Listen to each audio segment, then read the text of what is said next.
do I add this me myself to it? Oh, you can do remove. What? How do I add myself into this thing? Stop the video. Hi. Hi. This is the first time I had this new background, so I did not know how to turn it off, but I just did it. Hi everybody. I'm Luna. Welcome to my Mooncast. This is my weekly Mooncast, and let's have fun today. And how do you like this lighting? I like this lighting. It's so dark. EJ thinks that it's weird, but I somehow I like it. I don't know. What do you think about this? Is it cozy enough? Was it too dark for you? Or, how do you like this? Do you want it to be brighter? Something like that? I heard your noise very loud. It sounds like very like crispy and yummy kind of cereal, huh? Wrong pipe. So this is a very normal mooncast of me, where like I stream and either just eat like breakfast in the background. Okay, hi everybody. It's kind of green. You like it? Okay, good. It's kind of green, brownie kind of thing. I said it was kind of green. You like it green. I could have changed it so it's not so green, but Luna likes it green. I like it. Luna's the only one that likes her skin to look green. I'm a green person. All right, everybody. Today, EJ is dying in the background. Exactly. Today we're gonna talk about, there's a big thing going on in Vietnam in the last few weeks. It almost become like a regular thing that happen at least once or twice every year with Vietnamese liberals and Vietnamese communists whenever the summer comes, electricity. So today I'm gonna explain to you the situation and why we argue and how we argue and how things going on, what changed. But it's very interesting, seeing the constant fight between Vietnamese communists and Vietnamese liberals. Is Luna gonna be in the Incredible Hulk? I'm gonna be in She-Hulk, even though I haven't watched that movie yet. Anyway, oh, this is your first time coming to my life. Hey, congrats from France and Brazil here. Nice. Hi there. I like your profile picture of Max. Okay, white people prefer bisexual light. Yeah, I prefer green light. I'm not an expert on streamer aesthetics, so do I. I'm not. Yeah, this is welcome another Vietnamese comrade. I also thế là nói tiếng Việt đi cho nó nhanh. Suốt ngày chị gặp mấy cái thằng chống cộng trên Facebook với các thể loại internet mà cứ nói về điện điếc, thì mình bực mình lắm, cho nên hôm nay mình phải lên đây mình cắn lại bọn này, mình quá bực. Okay, so as I said to Vietnamese comrade in the chat, like, yes, yeah, we we saw a lot of, arguments, ding dong arguments coming from Vietnamese liberals and anti-communists and three stripes on the internet and on Facebook, and they are so sick of it. And now let's talk about that. And then just in case you encounter any of, people like that online, claim to be Vietnamese and they dunk on that, you can at least know what's going on and why they're saying that. First of all, let's warm up. In case you're not warm yet, let's warm up. What's going on lately? Do you have any news? Oh, you know what? There's a news that I just knew that I do not know why, but flight ticket from Vietnam to the USA is very expensive right now. Flight ticket Vietnam to other countries is very affordable, like from Vietnam to Seoul or Tokyo. Japan and South Korea is very cheap, $150. But then the flight price to Vietnam from Vietnam to America is like $2,000 for a round trip. Like, that is a lot. It was like 600, 700, less than 1,000 before. Now it's double. I don't know. Things being very I don't know. It's very hard to travel now, especially with the flight ticket like that. Oh, Soft Boy Salsa Club, long time no see. Dark and mysterious Luna comes to haunt us. I'm haunting you right now. All right. Yeah, escaping America or coming here will cost you at least 2K. Exactly. Is it because gas price still crazy in the US or something? Why so expensive?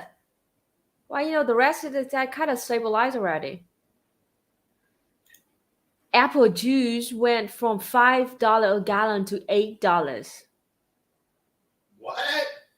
Holy smokes! You used to be able to get apple juice for like $1 $1 in America.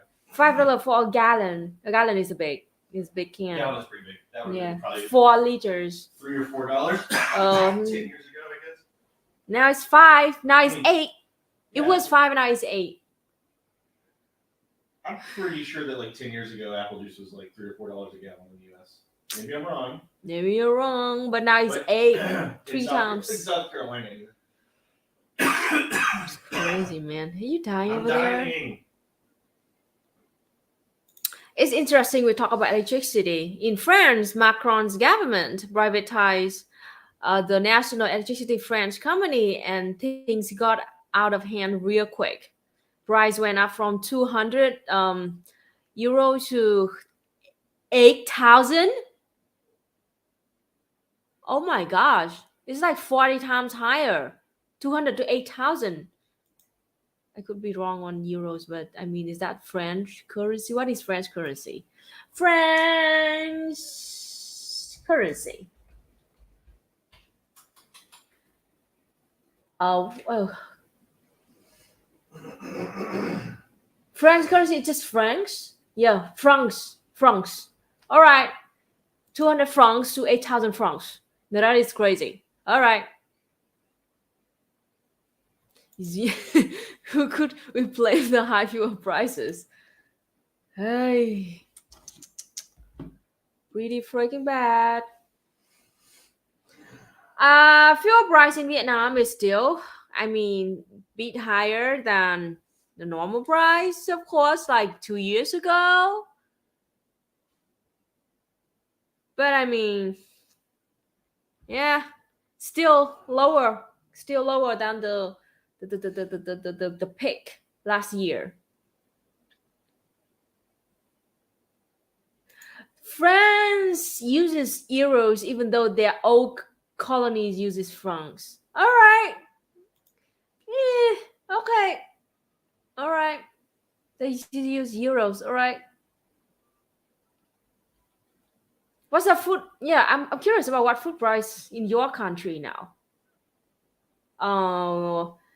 Food prices in Vietnam, I can see that it's up in Hanoi a lot. Like, usually a bowl of pho was like $30,000 before, or a kind of noodle, but now it's like 35 to 40. So it's like 5 is like 25% up, 25 cents up for a bowl of pho.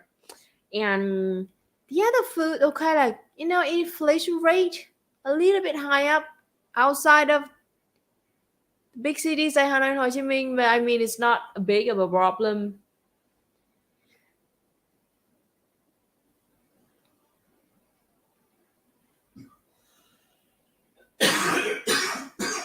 Hi, Red Day. Yeah, it's been a long time. You okay, Jay? Sorry, I'm done. I think I'm good. Oh, I just moved back to the US. Oh, just going to listen while I work on sewing. Oh, you're going back to the US, huh? What do you think of the US now? Curious. Oh, someone so love you in Taiwan. Yeah, like to Taiwan. Yeah.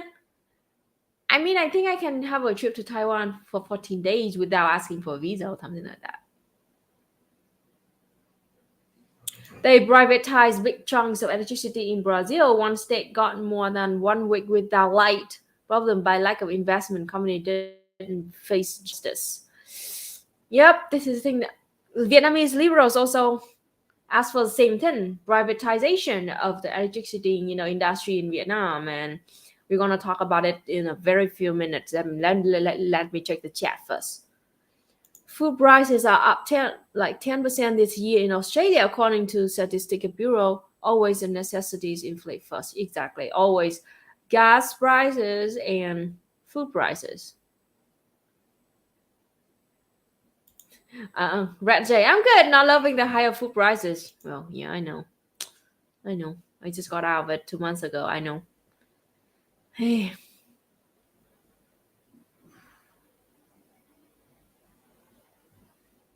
Oh my gosh, in Texas, it's up almost 100%, like double price since 2021 for many things.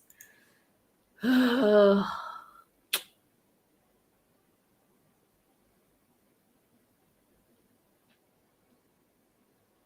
right.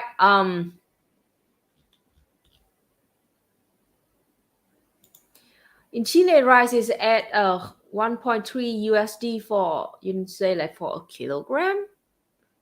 For kilogram, if you mean a kilogram, it is expensive because rice price in Vietnam is stabilized by the government, and it's usually like 70 cents for high quality of rice, 70 cents for a kilogram. And for the real, like one of the best quality ever, depends usually like $1 for like the best like super high quality. Usually people just have like 50 to 70 cents kind of rice for a kilogram. Yeah, kilogram. Well, that is expensive. 1.3 kilogram of rice is $1.3 for a kilogram of rice is pretty pricey compared to Vietnamese standard. All right, so let's get to the main topic today about electricity in Vietnam. What's been going on? All right, so in Vietnam, we have a state-owned company called EVN, Vietnam Electric, something like that. EVN. They control the. It is what they call, the capitalists and the liberals call like the monopoly. In Vietnam, they control, the distribution of electricity to every household in Vietnam, and it's a state-owned company. So Vietnam, we have like not just EVN, we have many companies, state-owned company that control, we have gas also being run by state-owned companies only. Gas and internet, we also have internet and gas internet, like rice too. We also have a private companies, but the biggest one are the state-owned. They stabilize the rice prices. Internet, gas, electricity, water also on state-owned company. So it's been running like that, and we do not want to privatize it. The vast majority of people in Vietnam and then the government of Vietnam do not want to privatize it because we know that it's like it is very important to the life of our people and the life of our country, and we cannot just put it in the hand of private companies and private capitalists. So that is why they still controlled by state-owned companies. Now, because of that, of course, like liberals and neolibs, this is the Vietnamese neolibs, they don't like this, and they always fight, they cherry pick the bad examples, and then they blame everything on the state owned, because of its state owned, so that's why it's bad. So the best solution is to privatize it. All right. Okay, the story is very complicated, and I hope that you will take time. Calm down, and listen to this, because like I want to give you the full picture of it, right? About electricity, EVN company in Vietnam. They is a huge group in Vietnam owned by the government, and they are in charge of distributing electricity to every household in Vietnam. So it's very important, right? We have many power plants, yes, that run by many different companies, including state-owned company. Like my brother is working as engineer in a power plant in the south of Vietnam, right? That's my brother. And they buy they only make about 11% of the electricity like output in Vietnam. They only account for 11%, and they buy another 89% out from different power plants in Vietnam that are owned by different companies, but they are monopoly in distributing electricity because they built the electricity line system and they redistribute it. It's very powerful, right? Now, these so over the decades of doing it, every single year, the EVN company, when like their balance sheet, like the end of the year, they always lost a lot of money, right? Lost a lot of money every single year. And that was the main reason. That is the main reason that Vietnamese liberals take as an attack against EVN. We say like, oh, so it is a huge company, they monopoly in electricity. Why do they still make a loss every year? And it means that the government have to pay for this. All right, this is wrong. First of all, there's no news information about the government pay for the loss or not. No. And say like, oh, it make a loss, so it means it's inefficient. So why don't we just like privatize it and give it to the hands of the free capitalists, the rich capitalists out there, so we can make profit out of it. So they can make profit out of it. It is a very dumb. Now remember that first argument. The second argument that they have is like in the summer, like right now in Vietnam, because it's summer and because it's freaking hot and rains less and less. So most of the power plants in Vietnam, the hydraulic kind, the hydroelectric power plant, they out of water. Their dam, they out of water, so they cannot make as much electricity as before, as in rain season. That is why like the country now is facing a big problem of we are lacking electricity in the north only. In the south, it's fine because in the south we have a solar energy power plant, we have a wind energy power plant, so it's enough for the south. But in the north, we don't have that because we don't have enough environment for it. We don't have enough light and wind, so we cannot have those green energy power plant. So we are lacking some electricity in the north that will affect our economy, especially factories in the north. That is why EVN now they came up with a solution that they buy electricity from Laos and from China with a little bit cheaper price. They buy from it. Now, that decision this year, it's been going on for decades already, but every single year, whenever the summer comes and EVN said like, oh, we are lacking electricity now, so encourage people to save energy by like, not turn the air conditioner too low, or or like save electricity by turn off a light or something. Like just like encourage people to not waste the electricity. That's totally normal, and I think that is reasonable. Do not waste electricity. Yes. And the liberals, they were mad about it, right? They've been mad about it. They scream about it and they said, oh, EVN is so bad. How many decades already and we still lack electricity? They are inefficient. Why don't we privatize again? They use privatization as the single solution for every problem that we have. It's been very badly, and I will show you actual, like, it's been all over on the internet. I show you the actual argument coming from those Vietnamese three-stripe Vietnamese liberals right now. Right, let's do this. Share screen. Let's share this window. This window. Here we go. I put a red X on it, so this is coming from the three-stripe. But like this person, this Facebook. Okay, this person said, I can translate it to you real quick. Oh, here he said this person like, oh, it's been clear that the situation of lacking and the lacking electricity now, but they refuse to buy electricity from household that has a solar energy system, it is because they already signed an evil contract to buy electricity from China and Laos, and now they're asking another journalist coming from Vietnam who explain the situation about EVN, and asking that journalist to quit the job and stop being a journalist, because that journalist dare to explain why EVN did it. This is the one person, they are all over Facebook and all over the internet. This is one of them. The next one is another Facebook account say oh, this is a big contradiction. EVN doesn't have electricity to sell, but there's a solar power plant and a wind power plant cannot sell their electricity. That is a contradiction according to them, right? I mean, at the first glance, if you look at the problem from a very shallow kind of level, you would see that it's a contradiction.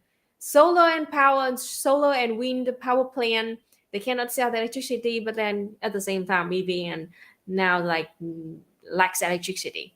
Next, put a pin in this. Next, this person again says the exact same contradiction again, saying we are lacking electricity, but a lot of green power plant, they cannot sell the electricity. They make too much electricity now, blah, blah. It is because the government is corrupted and the EVN is corrupted, and EVN signed an evil contract again with Laos and China.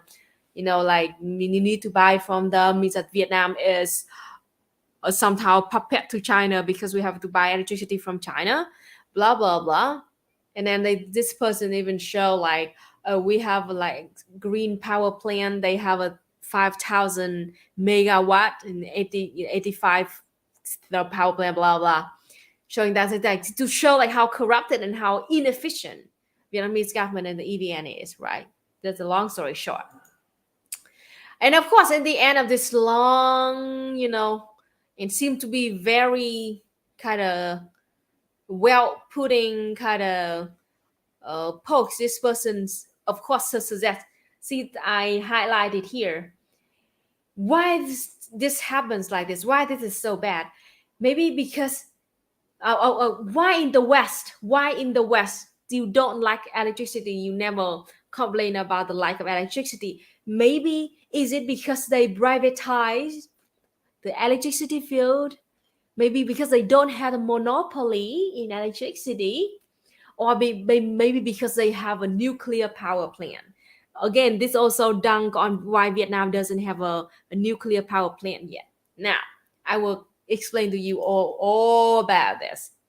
Same person too. Yeah, this is this person who, at first glance, he trying to do okay, let's be reasonable about this. Learn why EVN is so inefficient. Still neoliberals, anti-communist, street strike, but they trying to disguise as a reasonable guy, trying to explain the reason. And then in the end, he suggested, why is the West so good about this? Why is the West never have this problem that we have? Maybe because they privatize it. Maybe because they have a nuclear power plant. All right. Now, these are all about the argument coming from three stripes. In nearly every single year, you have to deal with this shit. Very tiring. Now, I will explain why now. Again, Vietnamese communists also, we are mad about this, of course. And now I will show you how Vietnamese communists been debunking the false arguments coming from Vietnamese street strike. Let me show you this. All right, this is a Facebook account. Let's see, this one I will translate it to you first so we can, I move it here for you to read easier.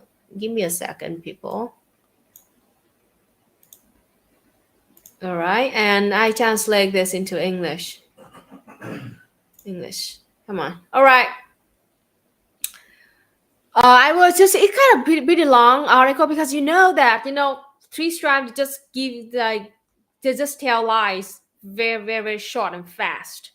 But when we want to, if we want to debunk it, we need to have do all the research and investigation, long writing like this so people can understand it. But anyway, this person said okay, why is the lack of electricity in the country but EVN does not buy solar power? to answer the argument came from Vietnamese free strike. Right. Okay. It sounds like, a contradiction, a kind of paradox thing, but in fact, if you look closely, everything has a reason for it. Power shortages did not happen just yesterday or the day before yesterday. It was predicted many years ago. And like in the past, like 5 to 7 years, and five to 7 years ago, there was almost no significant power plant project have been started. And that was why, at that time we started buying electricity from Laos and China, and started buying, the infrastructure for it. Because here's the thing: electricity is a very kind of special commodity that you cannot just put it in a bag and just drive it down to the country. You have to build a whole grid system for it. The grid that connect from the power plants in Laos and China to Vietnam, so we can connect it to the power grid system in Vietnam. It is a very special like that. And in order to do that, you have to already have a system for it, or you already built it a few years ago. That was why this guy explained why Vietnam buy electricity from Laos and China, because the grid system, it already exists. We just like connect it there, and they will send electricity down there. It's way faster, and you can have it like in the same day. But at the same time, here, at the same time, as added for more information for you, at the same time, we do not have, a power grid for green energy from North to South Vietnam yet. And we are building it, but it's gonna take years for us to finish it, so we can connect the North and South Vietnam, so they can sell, electricity, bring this electricity from green energy from South to North, back to North Vietnam. That is the reason why we cannot buy green energy from South Vietnam yet. That we have to buy from Laos and China. Understand that infrastructure is very important. Now keep reading this person too. They explain about, firstly, each power source like hydroelectricity, coal power, or gas thermal, or wind power, solar power has its own characteristic. They explain about like the difference in different kinds of electricity. Is fine. Move on. So now, so I explain why now that solar energy and wind energy is very unstable. Remember that. Hope you already know about this. Solar energy, of course, it only works best with very, very, very, very, very sunny days. What if there's a rainstorm? What if at night it cannot make enough electricity? The same with wind. On a windy day, it's fine, but if there's no wind on that day, they could not make any electricity. It's very unstable. And if you want to restore enough electricity so we can sell it to the whole region, you need a huge, massive batteries, which are going to be very bad for the environment. All right, so we can't do that. We can't do that. So green energy, doesn't matter how great it sounds, is unstable. Meanwhile, when we run a whole country, when we run a factory, you need to have stable electricity, especially at night too, if they want to run the factory at night. All right, so it means that we still need to have, stable electricity, like hydroelectric or coal power plant, or or thermal power plant, or something like that. Okay, secondly, in the power system dispatching, how to like distributing electricity, the role of the needs attention is the load of the electricity is very important too.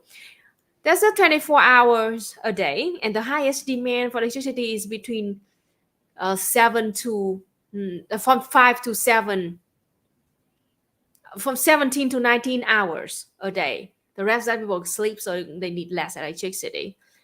And at noon it's like this, from like 11 to 12 to 1 p.m. because it's very, very, very hot at noon, and everybody need to run their air conditioner around that time.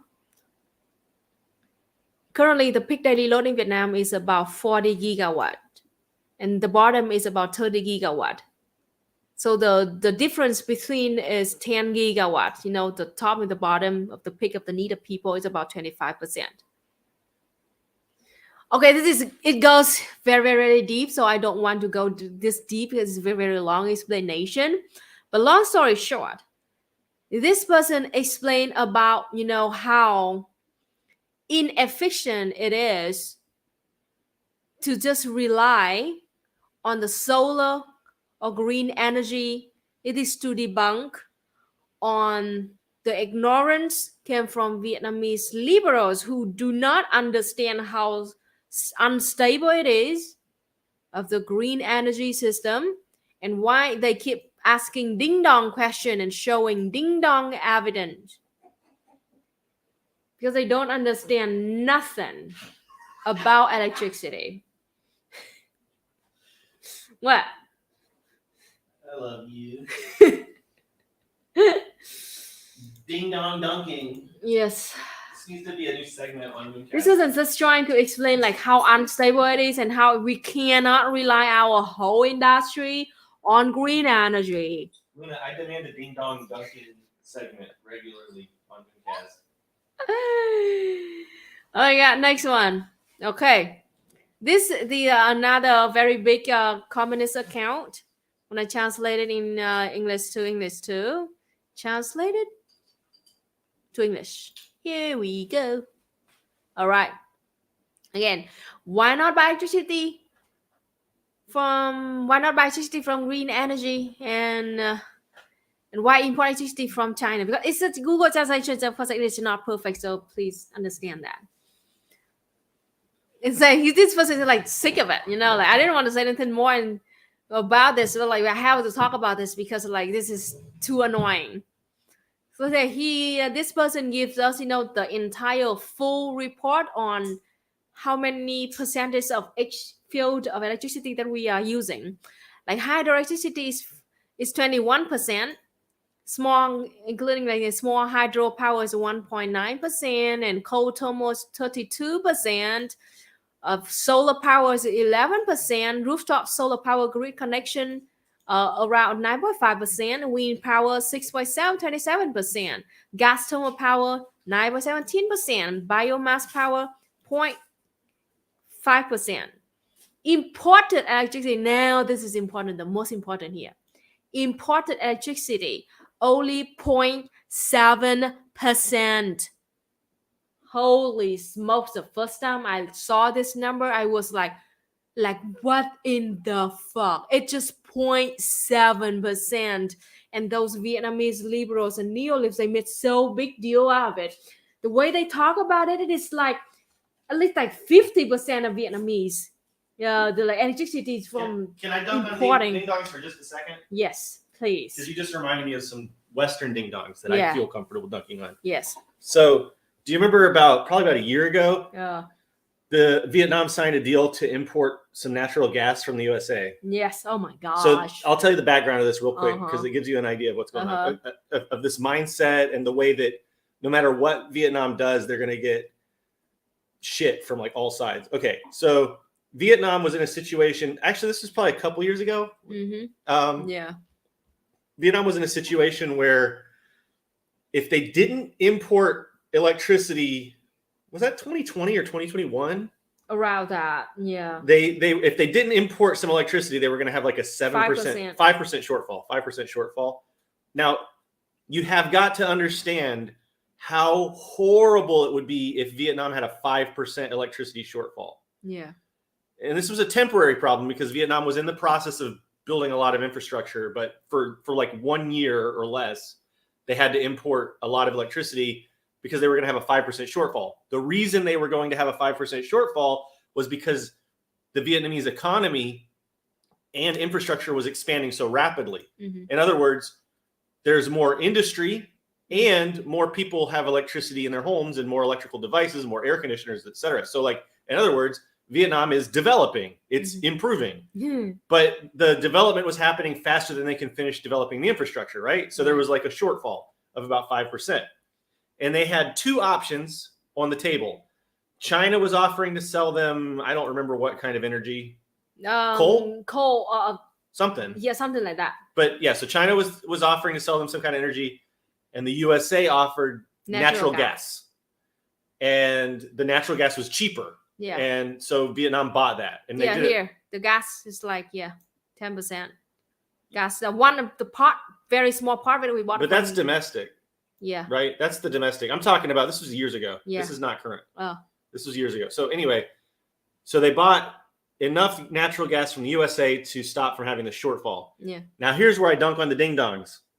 A bunch of Western leftists were saying, oh, Vietnam is a puppet of the USA. They're buying electricity from the USA. How dare, I thought that Vietnam was communist. Why are they working with capitalist USA? And it's like, because they're facing basically a crisis where they need to get energy to keep developing their economy, and so that the people of Vietnam can have electricity. I mean, if you have 5%, it's not a small thing to have a 5% shortfall. Like, that means hospitals can't run their electricity. That means people die. Okay, it's a big problem when you have a 5% shortfall on electricity. And the USA simply offered the cheapest deal. Yeah. And that's all they were trying to do, is get over a hump. And it's like, people like Western leftists are sitting there saying that like they're puppets of the USA because they bought a little natural gas from them during a crisis. Yeah. And that mindset annoys me so much. It's like, you think that your ideals as a Western leftist sitting in comfort in your air-conditioned apartment, you think that your idealistic definition of whatever socialism means to you is more important than the lives of Vietnamese people. It's completely arrogant. It's selfish. It's unrealistic. It's unscientific, and it pisses me off when Western leftists are like that. So I just had to rant a little bit about that. And at the same time, now Vietnamese liberals have the exact same mindset. Now we buy electricity from China and Laos, means that we are puppet to China now. All right. I mean, now, Laos in particular, it's like Vietnam and Laos have a great relationship. Yeah. You exchange things all the time. Okay. I mean, yes. It just doesn't make any sense. The fact that you're sharing your port with Laos, does that mean that you're imperializing Laos, or does that mean that Laos is a puppet of Vietnam because you're sharing your port with them? It's internationalism. It's exactly what socialists are supposed to do. Yeah, share resources. Yes, share resources. But like what does? Okay, sorry. I'm sorry. I'm so fired up right now. Full screen it so people can see the fire in our eyes for a second. Laos is a landlocked small country with few resources. One of the resources it has a lot of is electricity. Yeah, because it has a mountain terrain perfect to make hydroelectric. Yeah.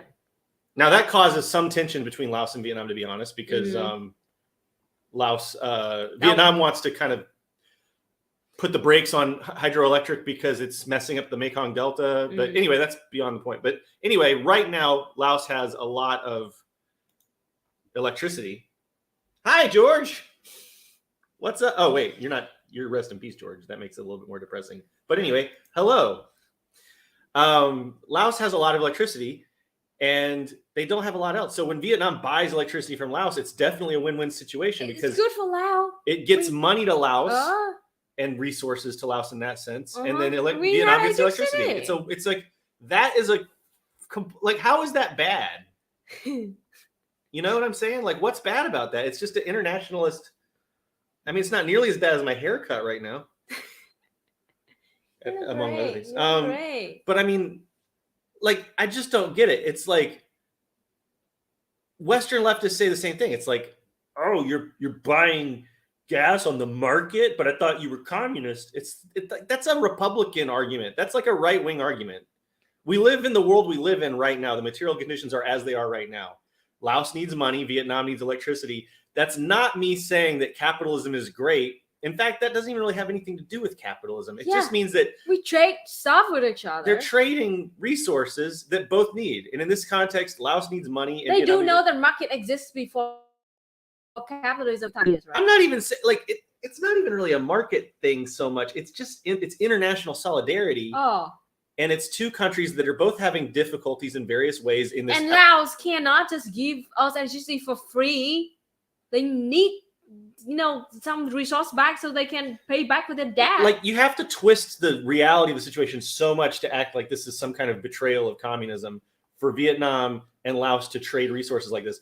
It's like Luna and I have this joke where one time we went to a pho restaurant and like it was this little lady who has a pho restaurant in her house, and we didn't have any money. We forgot our money, so she let us just like go and like bring the money back the next day. And we were like, if Western leftists found out about this, they'd be like, they would twist it and say like, oh, this Vietnamese capitalist trapped Luna and EJ in debt. Or so, you know what I mean? It's just like they'll take any situation and just twist the shit out of it. Now, here's the thing. If Vietnam was 100, if Vietnam decided to go the road that they seem to want them to go, which is 100% self-sufficiency, right? With no trading for electricity with other countries. And then they had the shortfall, and then there were all these humanitarian problems because of that. Guess what they would say then? Oh, Vietnam's like North Korea. They're a hermit kingdom. They're walling themselves off from the world. It's like, no matter what Vietnam does, they're going to get shit for it. Yep. No matter what. Yep. They buy natural gas from the USA, they get called puppets of the USA. They buy electricity from China, they're called puppets of China. It's like, it's insufferable. It's so obnoxious. All right, I'm done. All right, back to this. This person explained, the efficiency and how long wind and solar power plant can run a year, and how it's unstable. Again, to back the argument that it's unstable and why we can't rely on it. All right, and here too, the reason why that we bought from China and Laos too is because we already have an existing system, the grid system, to buy it. Second of all, it's cheap. It's actually cheaper, about 100 dong cheaper, like 1 cent. Could be wrong, about 1 or 2 cents cheaper than the price that we have it in in Vietnam. So actually, it's going to be cheaper for our people. All right, that is why, to fight against this. Now the story not end yet. Not end yet. Okay, so now when we Vietnamese communists, we've been very successful debunking those ding dong argument, right? Now they know the price actually is cheaper. Like, holy shit, it's cheaper. So now those people, they change their argument. Now they saying like, here, I show you right here. Window. This one. All right. They changed the argument. Okay, again, I translated from another website in Vietnam with like Vietnamese liberals in it. So like, okay, EVN is a loss, as I explained to you. I will talk more about this later, but yes, EVN is a loss for decades already. The price of electricity in China and Laos is cheaper than the price in our country. So why not buy a lot of Chinese electricity to sell to compensate the loss? And then the next one is also like here. It's like why not buy it and go to production to make a loss? And now why just like we all just buy it from China and Laos because it's so cheap. Stop making electricity in Vietnam. Just buy it from Laos. It's like so cheap. And Vietnamese companies like, we can't understand it. It's like the comments coming from Vietnamese communists who like try to like, what the fuck? Is it like why we can't buy it? Like, you need to go and read macroeconomics again. Or like, because like this, like, also, so if we buy it, we totally depend on Laos and China. And this is literally like electricity security. This is energy security in Vietnam. Like, we can't. How can we make them to understand it? You know what this is, Luna? Yes. I can tell you exactly what this Yes. is, because it's the American mindset too. Oh. They're thinking that running a nation, running a society, basically, is the same as running a corporation. Yeah, exactly. Yeah, buy low, sell high. I mean, this Lion King person said like energy security thing is a joke. You know, like Vietnamese communists, we're so sick of this neoliberals. I'm Yeah. like, are you that ding dong? Seriously? It's like they think that it's like they think that it's like if you're buying parts for at a factory, it's like, well, of course you're just going to buy it from the cheapest supplier. You don't make it yourself, so you can buy it cheaper from someplace else. It's like you're running a society. You have like hospitals, you have all these different things that need to operate for society to function. You can't just get the cheap. It's like it's so obvious. It's so obvious. It's like you can't rely completely. Like, what if China has an energy crisis? What if Laos has energy crisis? What if something happened between the two countries? Anything and can they happen. decide to turn off the electricity grid. Or not even if they decide to. What if they have to? What if like there's like a storm or earthquake or something to destroy the grid? We fucked. I mean, it's clear to me that the goal of Vietnam is to eventually have independence, right? Self-sufficiency. But it's like you can't just flip the switch and make that happen. It takes a lot of development. And by the way, the whole time you have to remember dialectical materialism, everything's related. And this is what happened a couple years ago when they had the 5% shortfall. The whole time you're developing the energy grid, at the same time, simultaneously, everything else is developing. Your industry is developing. People are buying more air conditioners because they have more expendable income. People's quality of life is improving, which means they're using more electricity. Of air conditioners and electrical devices sold out every year. Yeah, Vietnam has been consistently one of the highest ranking, if not the highest ranking country in terms of the most additional air conditioners per year. Because their quality of life is improving. It's very, very hot in Vietnam, if you didn't realize that. So anyway, the point is that the whole time you're developing your electrical grid, the rest of the demand is going up because the nation is developing in every way. Yeah. It's complicated. It's difficult. Like, why is that so hard for them? It's not like running a little pizza shop. It's not like running a little pizzeria in your neighborhood. Where like, oh, you can get the dough cheaper from this distributor. Buy it from the distributor. Don't make it in-house. It's like you're not running a little pizza shop. You're running a fucking 100 million person society.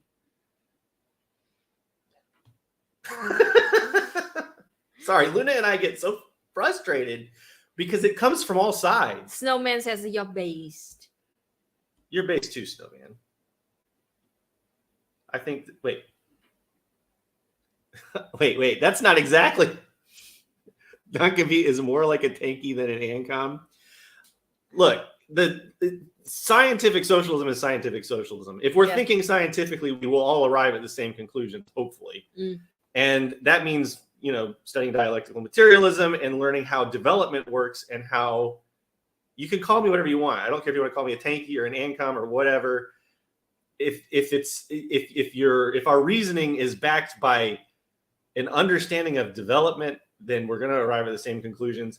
And the fact of the matter is that Luna and I hear this bullshit from all sides. We hear it from Western leftists. We hear it from Vietnamese liberals. We hear it from all manner of fascists. It's like they just make up shit or demonstrate a complete lack of understanding of how the world actually functions. And then we have to spend like so much time. Like Luna has to spend a whole hour plus. It's what's frustrating about this job, Luna, right? Is that somebody can go and make a Facebook post in 10 minutes and just make up a bunch of bullshit with no understanding of how any of this stuff functions. And then we have to go and spend hours meticulously explaining why they're wrong. Look at this long article debunking them. It's not on screen. Oh, here. Like how many hours it take?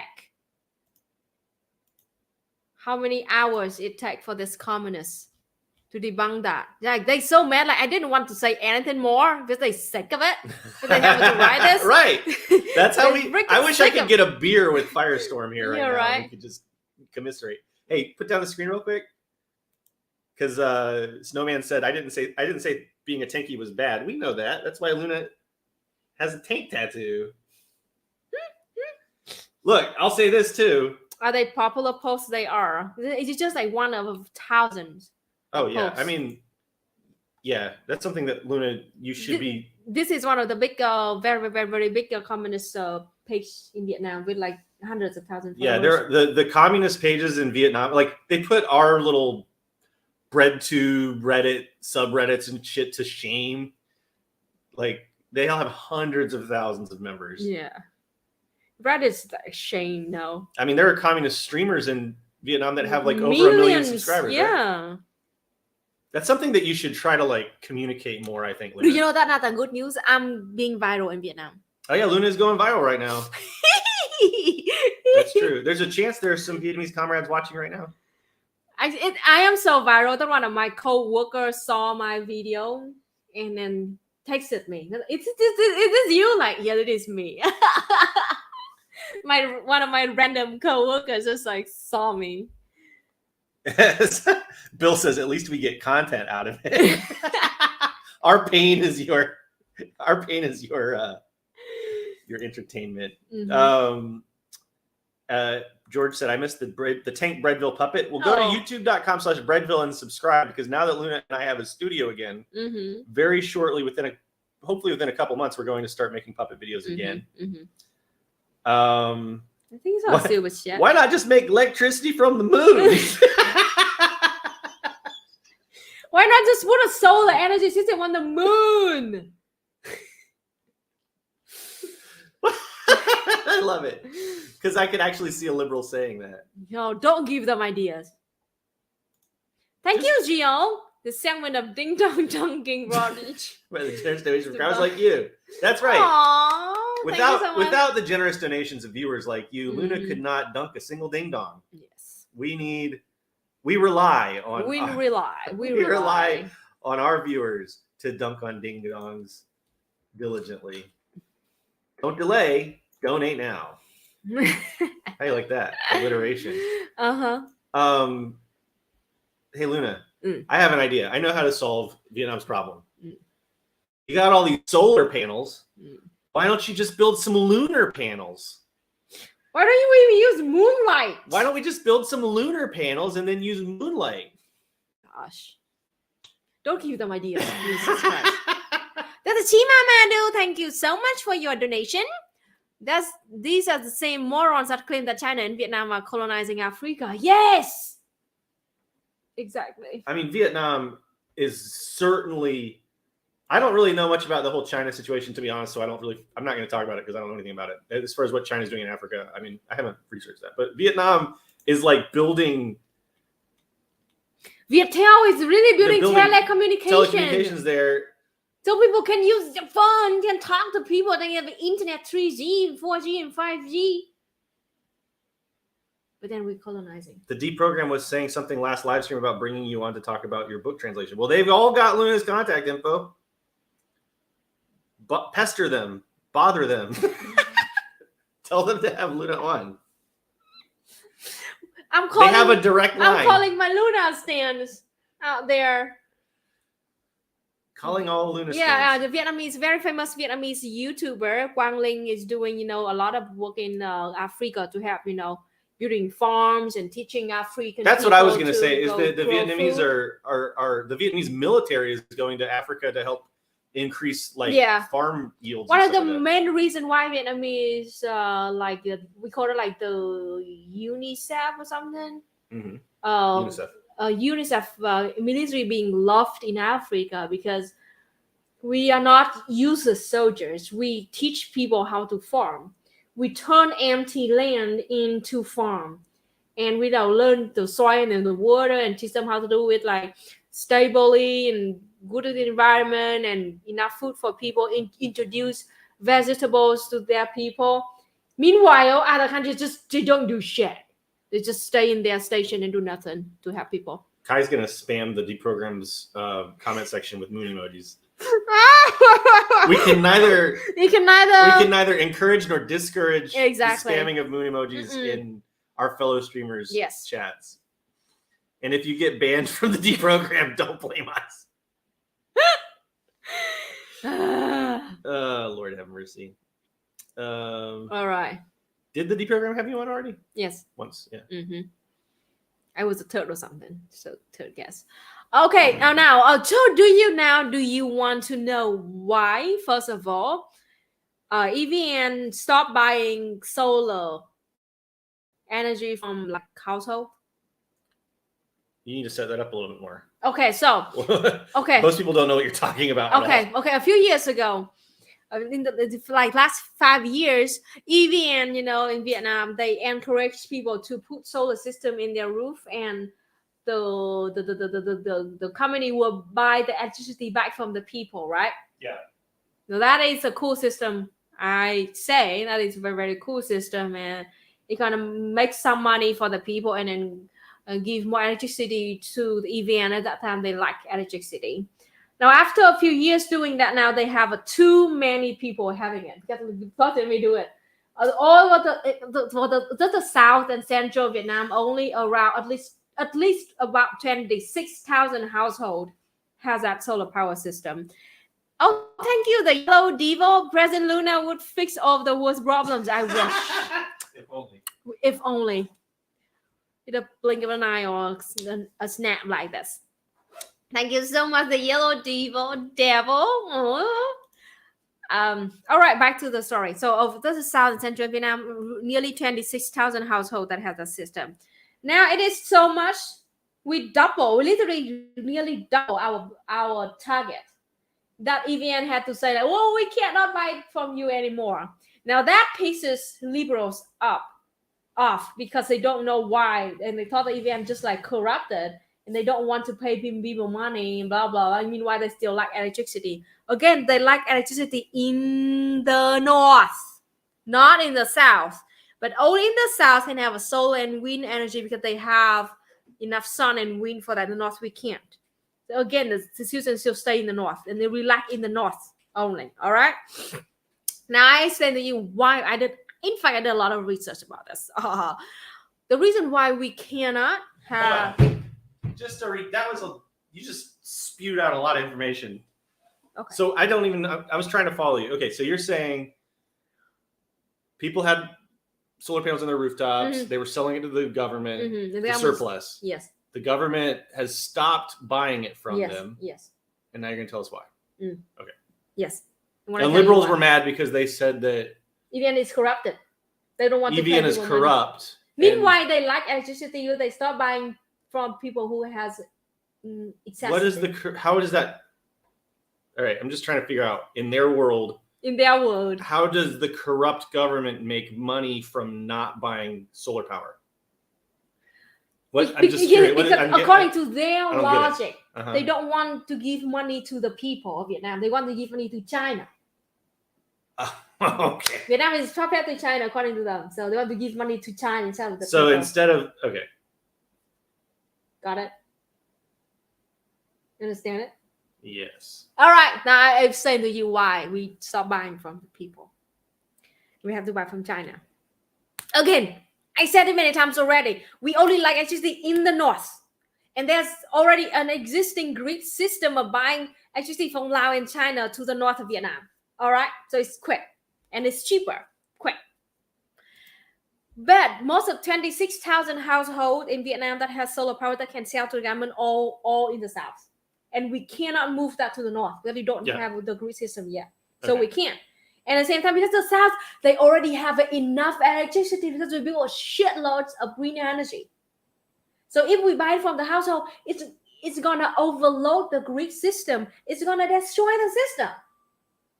Destroy the house too. Oh, so you mean that it will overload the system? Mm-hmm. So the house can only they can have it to disconnect. Well, so wait. In other words, it's what you're saying is that there's no longer that much demand that they need to buy it. No, that's why they stop buying it. Do they not buy it at all? No. So where does the? Because it says on here, I'm just trying to follow. I hope I'm not being annoying. I'm just trying to understand. Because it says here. Where's it at? Solar power. Grid connection. Oh, I was wrong. The one connect is still connect, but the new one cannot be built. They stop buying the new one. Oh, that's totally different. So okay. Got it? Well, no, wait. I would have told you immediately. I could have guessed immediately why. Okay. I thought you meant they completely stopped buying electricity. Okay. They're just not building. They're not. They have enough. Enough, that's it. They have enough, and they're like, we don't need any more. We can't buy any more from you if you build a new one. No, we can't. That makes perfect. I mean, how? Yeah. the daytime, it's like we're good in the daytime. Yeah. If you build some lunar panels, get in touch with us. Or we have a massive battery, get in touch with us. I see. All right, these things are silly usually. I'm just curious what the chat thinks about this mostly. Because I saw this video, and listen, I know these videos are usually bullshit. But this one idea looked kind of interesting. It was like, instead of building batteries for solar power, you build like a tower, and then you have a big weight. And you like, listen, I know this sounds crazy. I just want to know what people think. If there's like any engineers like Rapunzel Tower. Like you build a tall tower, really and you tall. have a really heavy weight. Really heavy weight. And during the daytime, when you have surplus electricity, you use a motor to lift the weight up. Oh. And then you have all the stored energy. And then at night, the weight goes down like an old-fashioned clock. And then that drives a motor and generates electricity. Now, that just seemed like an interesting idea to me. But I've seen so many of these tech things that are bullshit that I don't trust it. So can someone in the audience explain why that's a bad idea? Because how time must be to run 12 hours at yeah, that's like probably it's probably like the scale is off or something. Like you'd have to build it like how tall, like to the space or something. I don't know. That's what just that's what I'm and asking. fall fast enough and long enough to make electricity for people in the night. Yeah, I don't know. Is it feasible or is it ridiculous? It's ridiculous to me, but I could be wrong. Now there used to be buses. Now this is just an interesting side note. Oh yeah. There used to be these buses, and they would have a huge flywheel, and then that's what would power them. So they would go up to like an electrical generating station, and it would spin this huge heavy flywheel, and then that flywheel would like get them all around town until they come back to the charging station. And the reason they did that was because they couldn't build they used to have the electrical grid that would have the little antenna that would pop out and catch the sparks. So in cities where they couldn't or didn't want to build those, they would use these big flywheels. So it's kind of like that potential. See, interesting, but high-end energy conservation might be an issue. But yeah, the flywheel buses were just kind of this rad, I don't know, weird technology. I saw Overthrow Media in the chat. Oh yeah. Yeah, it sounds like it takes more resources than a battery. Right. I mean, the only difference is that the batteries take like lithium and shit that's like really bad for the environment and really hard. Like I think presumably according to this video, you can use resources that are like more replenishable. I don't know. Also, you probably have to use a lot of concrete. And concrete is really bad for the environment. Yeah, and so it's probably a bullshit. It's metal and concrete, and also dangerous for people to get up there and to work on it. A lot of resources. But I wanted to say BP's got a new video out on morality. So let me find it. I'll find a link to that and share it in the chat. BP's our comrade with Overthrow Media. So give the video a check it out, and give BP a subscribe. Hold on, I'll find it while you talk. Yeah. Okay. Talk. Okay, that is right. Like we cannot install. You can install your solar energy and use it for your family only, but you cannot sell it to EVN because they have enough of it. And the north, we can't do it in the north because there's not enough electricity. Half of the year is like winter. Okay, it's cloudy as heck. It's not sunny enough, and the wind is not enough to run the turbine. So no way. And it was like the liberals, they were ding dongs when they claim that, it's not corrupted because they stop buying it from people and they have to buy from China. So they have two different solutions for two different problems. You can't just merge them together like that. Yes, I miss you, mofos. We miss you too, BP. I'm sorry we had like the wildest. When we're not streaming, we're basically fighting with our current living in studio situation 24/7. But this is the topic of the video: morality and The Last of Us. I will say this: it's got the most amazing special effects I think I've ever seen in a YouTube video. It's very, very good special effects. So if you like The Last of Us, if you like really good compositing, and if you're interested in subjects of morality, give it a watch. Okay. Not buying energy during excess periods is standard practice for any grid. I mean, yeah, because why would you buy? It's the opposite. Like, why is this complicated? It's like, why does Vietnam buy electricity from Laos? Because it's cheap. Why doesn't Vietnam buy more solar power from people who have private solar grid panels? Because they don't need it. Because they have enough in the daytime. That's why is that not the end of the discussion? Because I don't understand. Like, it's like Occam's razor kind of. I mean, I don't really believe in Occam's razor per se, but like in this situation, it's like, what's more plausible? That Vietnam has more than enough electricity during the daytime and they don't need to buy any more solar power during the daytime? Or they're a puppet of China and they want to give their money to China more than they want to give it to Vietnamese people? Which one sounds more hinged? All right, now I will talk to. I mean, remember I told you like EVN of Vietnam, the big state-owned. They've been having loss for a few decades already, constant loss, and that is the biggest argument against them by Vietnamese liberals. Like, why do you keep running a company if it's in a loss? Why is that? It doesn't make any sense. Why don't you just privatize all of it so we can make profit? They can make profit out of it. Now I tell you why. Why? Why? Tell me why. It is why, because it is a freaking state-owned company, and it is state-owned because it needs to secure the energy security of Vietnam, and also at the same time we want to make sure that electricity is affordable to every single Vietnamese people, and this is one of the main reasons why EVN is at a loss for a few decades. Just look at this project that they've been building. Here, let me show you this one. For decades they've been doing it, and now they're finishing it. They bring electricity, the stable electricity, to the island of Vietnam. They build it on the ocean. Look at this. The fucking ocean. Show you more picture of it too. Tell me. No, they build this on the ocean to bring electricity to the islands far in the south of Vietnam. And they still sell electricity with the normal price of mainland people.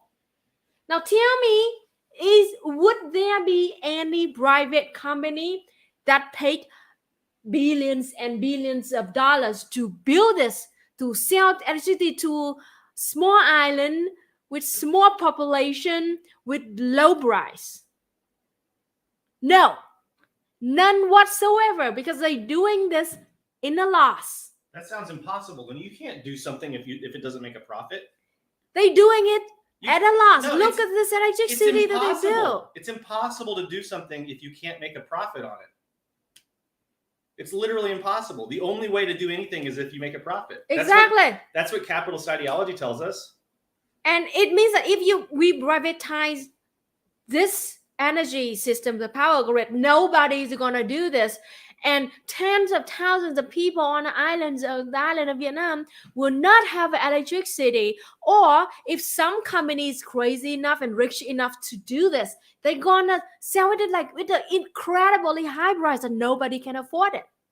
We only can do this because it is a state-owned company and the government pushed them to do this. And that is why all the profit that they made from selling electricity in the land, they used to build this, to bring electricity with a normal price to people in the islands. And they did it at a loss. That is why they've been at a loss for decades. So they've been developing infrastructure for 100 million Vietnamese people all over from the rural areas to the islands like this, so high up in the mountain to the ocean like this.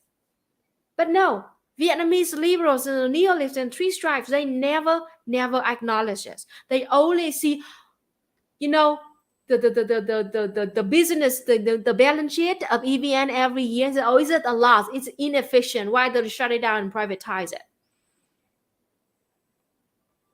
This is a very important to understand, and lots of you don't know about this, and lots of you, because like those Vietnamese street strikes, they are very loud mouths about it, and if they don't explain to you, they won't know. You just say like, oh, it's a monopoly, it's a state-owned, and it's at a loss for decades. It means that they just must put all the money in their pocket and lie to the government and lie to the people that they are the loss. No, they don't.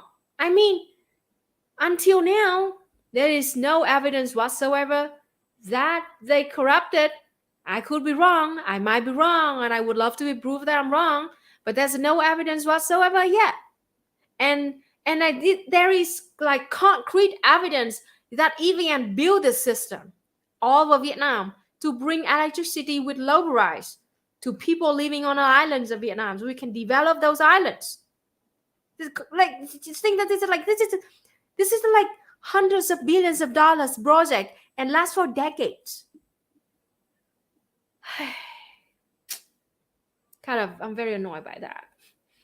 But the ding dong, how ding dong they are. Like, literally build this on the ocean. How much money does it cost? Look at this.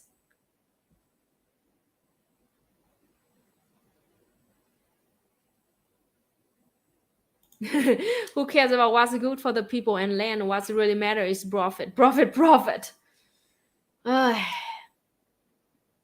example of where the market fails. Exactly. This is where the markets fail. It fails when it cannot make profit. So like, only EVN can do this because it's a state-owned, and the government, the Communist Party of Vietnam, push them to work on it because profit is not the case. It is for the convenience of the people, the living conditions of the people all over Vietnam, to bring this out to people who...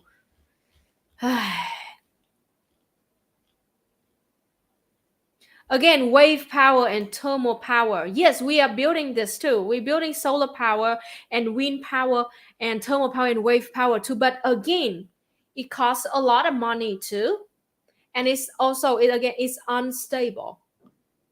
So this is with all the costs and, all the benefit from it and all the cost from it, this is still the cheapest and the most stable solution. Okay, and with this thing too, we still can buy electricity from green energy in the mainland and send it to the island. This is the most stable, because like on the island, people been having their own solar power for a long time, but only enough for the daylight. At night, usually there's no electricity, and wave power costs a lot of money to build that too, and it's a small island. It's not big enough to build a whole wave power like that. There's no space for it. It's mostly just like island with like rocky mountains on it. So there's not enough space to build power over that to enough for the people living there. This is still the most cost effective solution for the people, and it makes them the more stable. We can develop this more, and in the future, if there's anything happen with the solar system, the solar power system, or the wave or the thermal power system, we still have a safe and stable backup plan for this, so we don't have to shut down the whole island because of that.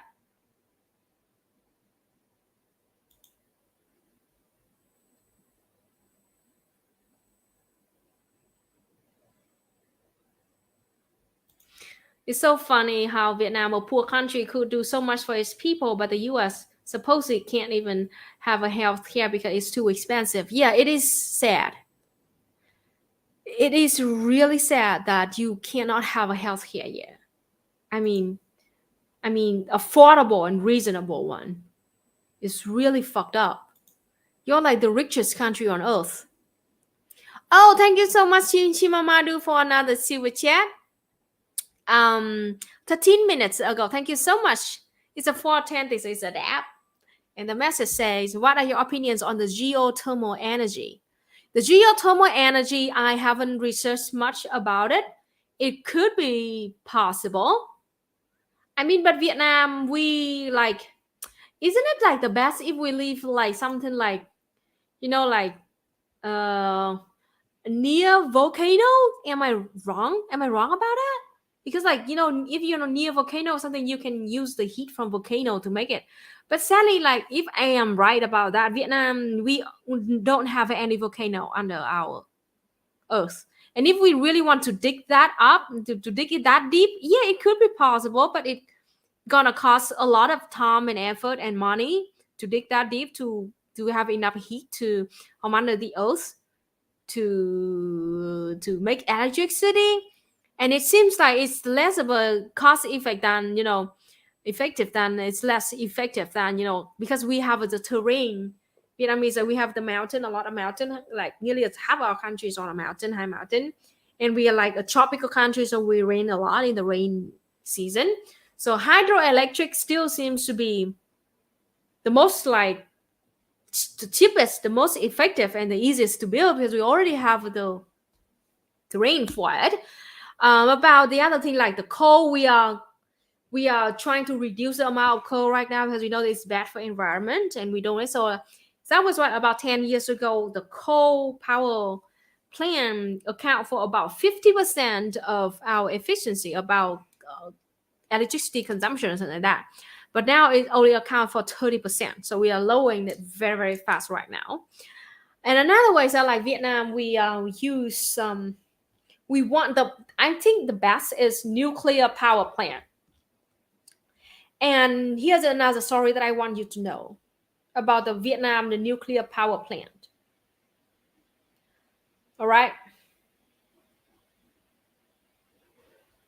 Yeah. Yeah. That is the geothermal. I mean, I don't think that I think that it's still more expensive to dig that deep up and build a power plant out there. I could be wrong. I hope that I'm be wrong. And if it's more effective, I hope that Vietnam is doing more of it. And but the back to nuclear power plant, why we don't have it yet? There's a long list of reasons why. In fact, in 2010s, Vietnam did sign a contract, an agreement with Japan and China, isn't it? With Japan and China about how we're gonna develop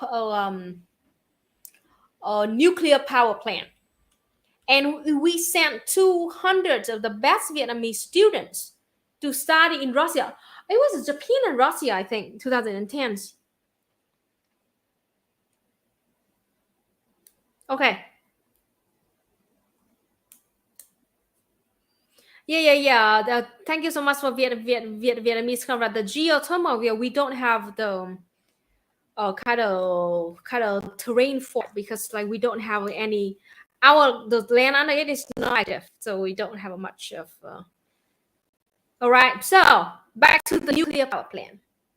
About around 2010, Vietnam, Japan, and Russia signed an agreement together for those two countries to help Vietnam build a nuclear power plant in the future. And we took it very seriously. And we started the plan and we sent 200 of the best Vietnamese students to go to Russia to get trained running nuclear power plant. After a few years, we had to put down that plan. It was really sad. To this day, it's really sad. One of the main reasons why is that I can remember is this. Right around the same time that we had agreement that Japan will help us build our nuclear power plant, Fukushima. The nuclear power plant in Japan got terrible earthquake and it got destroyed and got exploded. It was a huge natural disaster to Japan and it caused a lot of loss and like really bad for the environment. The Fukushima issue, right? The earthquake like that. Yeah, it was Fukushima. Yes. Another reason was that right at that time, right around that time, 2014, 2016. Now you remember the Great Depression, the depression in the USA in 2008. The USA 2008. In Vietnam, it hit us 2014, 2016, the worst of it. because we are like we were sanctioned by the USA from all the way to like early 2000s until we fully normalized our election in the USA in 2006. That was why our economy was at that time still catching up with the USA. That was why it took us a few years to face that depression that happened in the US in 2008, 2009, 2010. In Vietnam, it hit us in 2014 and 16. At that time, about 66% of our GDP is public debt. So we had a big debt to other countries, especially to the USA.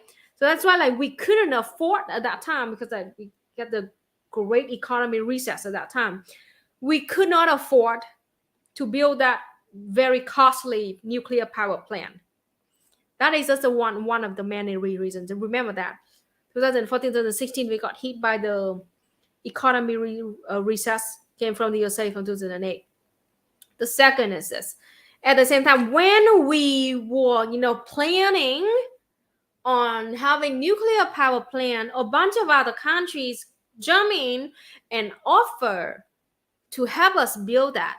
It was South Korea, it was the USA, it was China, it was Russia too, or some other countries like that too. And Japan was out of the list because they had to deal with the Fukushima situation. So at that time, we were like forced. It was almost like we were forced to pick a side. It's either China, Russia, or South Korea and the USA. And it was like whatever side that we choose, the other side want to be pissed off. And at the time, Vietnam, our economy was weak, our defense system was weak, and we cannot afford to be sanctioned by either side. We could not afford that. We can't. So those so we came up with the decision that just put this plan up in a pause, because right now we don't have enough money on it, and we cannot pick a side because it's gonna piss off the other side. Russia and China, no, we don't want to piss them off because like they huge too, and China is next to Vietnam. The USA and South Korea, we don't want to piss them off too, because we just got bombed by the Stone Age by the USA just less than 50 years ago. And we just got off the sanction by them just for 10 years. We can't piss them off again. At the same time, other countries, especially countries in the West, like NATO countries and the USA too, they put a ton of pressure on Vietnam, because usually just look at those countries at that time, like Iran or something. Any country at that time that started, to have a nuclear power plant, they always got blamed to have nuclear weapon. And if Vietnam have that nuclear power plant, we're gonna be put under the same category of evil country that want to develop nuclear weapons, and we could be sanctioned by that. And we wanted to work with Russia because we already agree with Russia and Japan in 2010 about that. But then now the USA also jump in with South Korea and ask us to work with them like that. We can't pick any side, and we don't trust the USA. We didn't trust the USA, so we cannot trust them to build a fucking nuclear power plant in Vietnam. And at the same time, with the scare that we would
Okay, I'm back.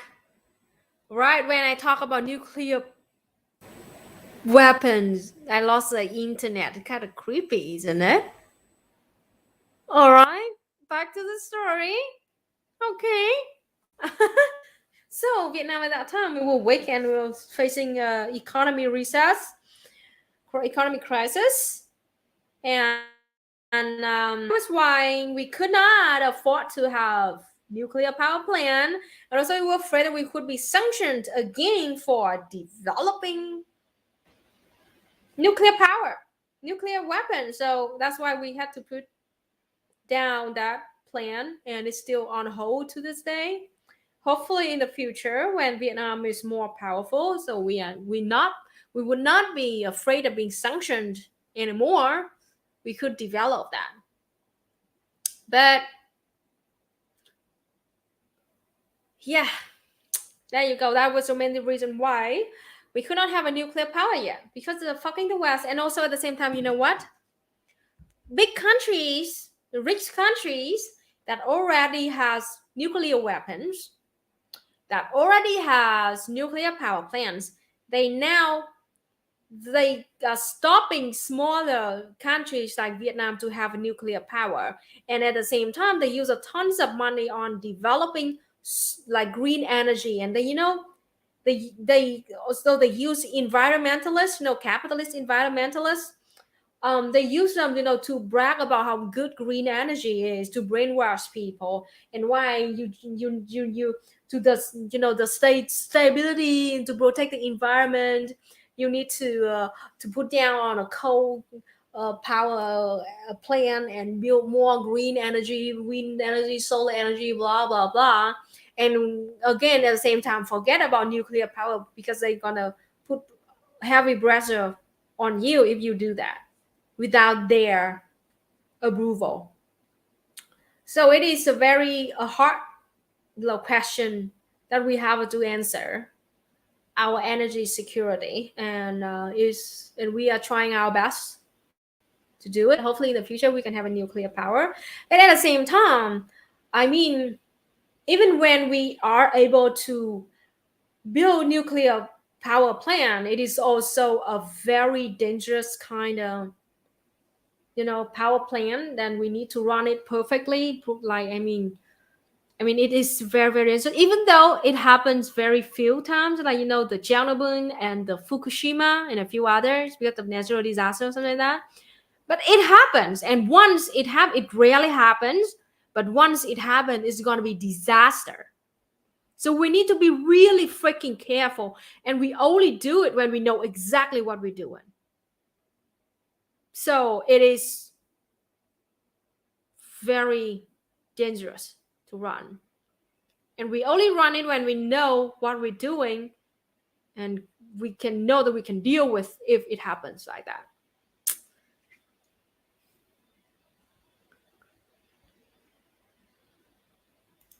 Exactly. I want more train, more metros or subway or something, because absolutely the road system in Vietnam, the transport system in Vietnam is not good. We are building it. We're building a highway from north and south, but generally speaking, it's still not big enough, and so people drive very slowly. The quality of road very very low. Yeah, so it's improving. Yes, absolutely. I've been seeing with my own eyes, seeing it's improving, but I still want it to be better, way better than this. Got to use the highest safety standards. Yes, the best nuclear plant is a very boring and routine place. Yeah, exactly. The West ignoring environmental solutions until the moment they can weaponize it against communism. Exactly. I mean, you don't know how much of the amount of pressure that the NGOs, they call it non-governmental organization, but actually they receive the fund from a bunch of governments in the West. Like fucking hell, this is the fucking truth. They receive a shit tons of fund from the big government to push the environmental problems like Brazil on Vietnam.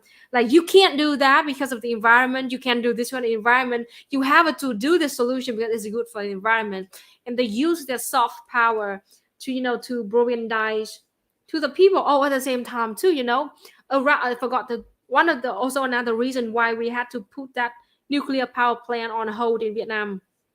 in 2016, it was because a bunch of NGOs in Vietnam at that time, they propagandized to the people and they brainwashed people into believing that nuclear power is a very dangerous, it's going to explode, and immediately they used the Fukushima and Chernobyl as an example of how bad it might cause. So like to provoke people around that area that we plan to have a nuclear power plant, to protest.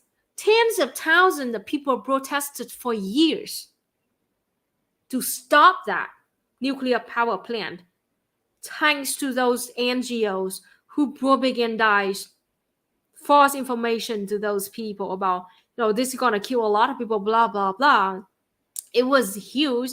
And at the same time, the Formosa company, in the steel company in the center of Vietnam that has a factory in Vietnam, it had like a huge environmental crisis, and they used that also. It happened right at the same time that they protested against the nuclear power plant. So it's not proven yet, and I could be wrong, but there's a conspiracy here that actually those people, they sabotage that steel Formosa company in the center of Vietnam right around that same time, so they can push more of the environmental pressure on Vietnam, so Vietnam can stop the nuclear power plant. It's a fear manipulation, yes. So that was why Vietnam had to put that on hold. That is the amount of hardship that we have to deal with. So that is why I am very frustrated and angry seeing people in the West do not acknowledge the term color revolution. They don't know nothing about what we've been dealing with in Vietnam. They don't even bother to listen to us to understand what we mean when we say color revolution. They don't know nothing. And because they are racist, they ignorant, they don't want to listen to us. They're anti-communist. That is why they just laugh at us. I made several videos about color revolution and why we, the non-white people in non-white country, in global South country, a third world country, we take this very, very, very seriously, because color revolution is a thing that we've been dealing with literally our whole life, for decades already, because color revolutions is the tool for Western countries to sabotage our people, to shut down our plan that's supposed to be good for the country and for the people, and turn people against our own government, and to cause crisis and instability in our country. And the one of the main reason why that we had to stop the plan of building the building the nuclear power plant, it was because of color revolution. It was because of the NGOs, propagandize people, brainwash people into believing that it's bad for the environment, and they cherry picked the evidence. Happened in Russia and happened in Japan, and people protest against it, and it was so powerful that we had to put it on hold. And also at the same time, because again it's conspiracy, but because of the crisis, environmental crisis in Formosa steel company that I just talked about, tens of thousands of people around that protest too. It was pretty fucking awful. Oh, there's a new member. Welcome. Welcome. And thank you so much for your support.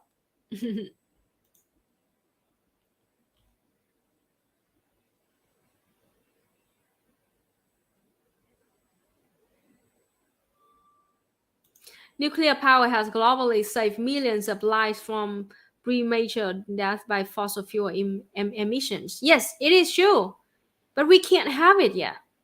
We can't have it yet because of all the pressure that we have received pressure from domestic Vietnam and internationally. Domestically and internationally, we receive tons of pressure because the USA and its minions do not want us to have a nuclear power.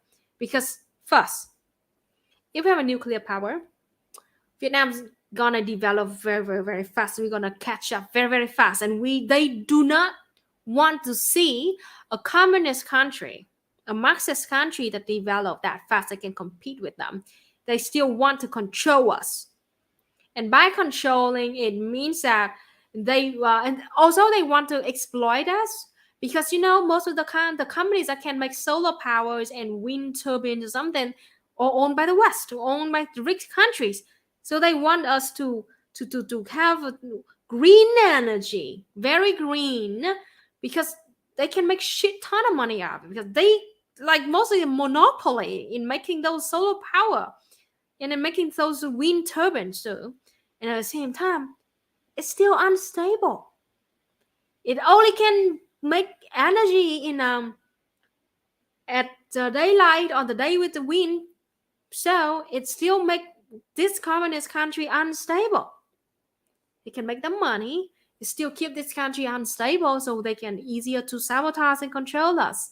At the same time, don't have nuclear power plant, it means that we can't have nuclear power. It means that remain the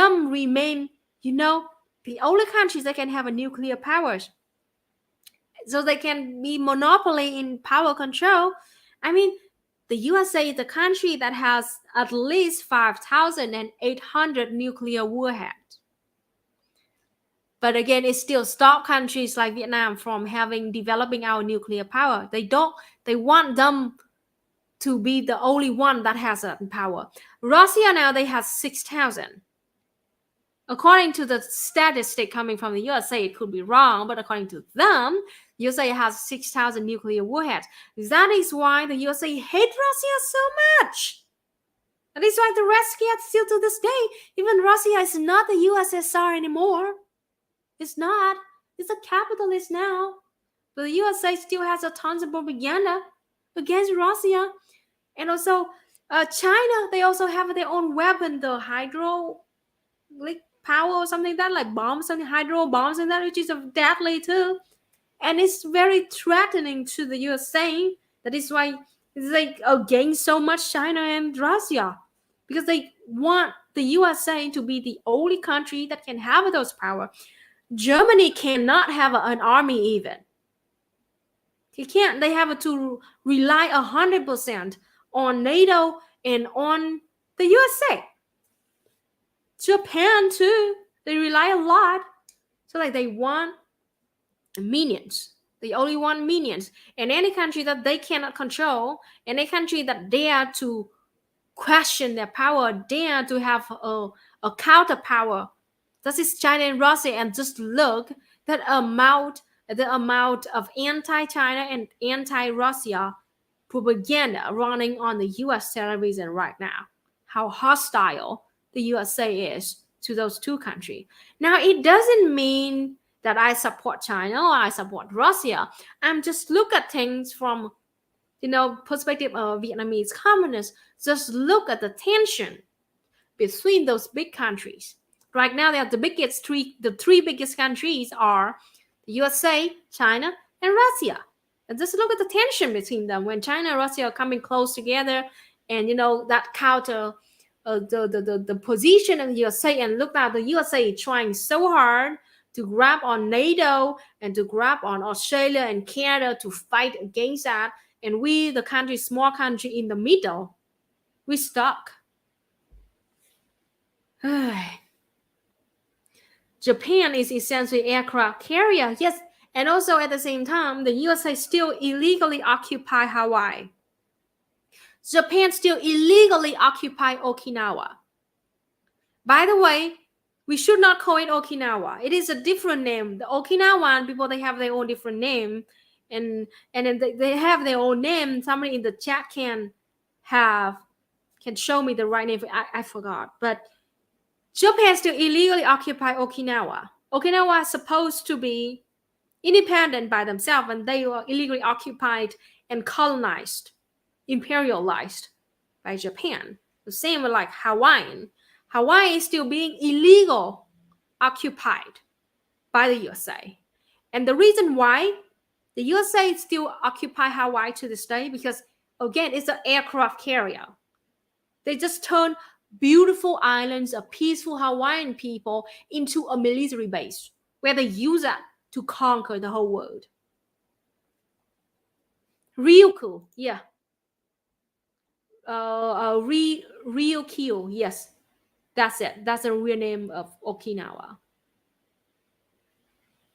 The indigenous name for Okinawa is the Ryukyu. Yes, yes, yeah.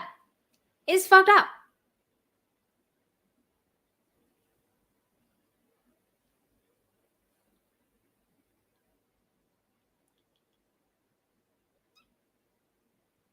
Good news is the most of the world are not playing the games the US wants them to. Exactly.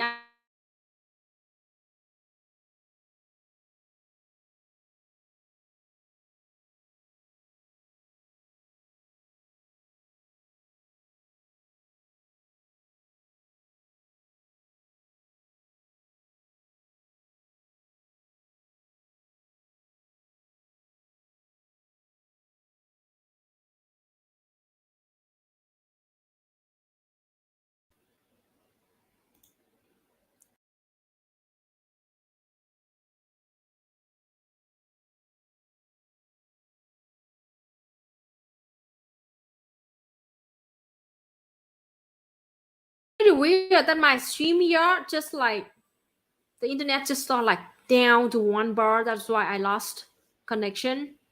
It's fine. I'm back now. It's just like happened for 1 or 2 seconds. So sorry. All right, it's back. I mean, browser and StreamYard don't like, and Chrome and StreamYard don't like each other or something. So like every like 20 minutes, the internet just got cranked down. All right. Okay, we have about 15 minutes left. You have any question for me?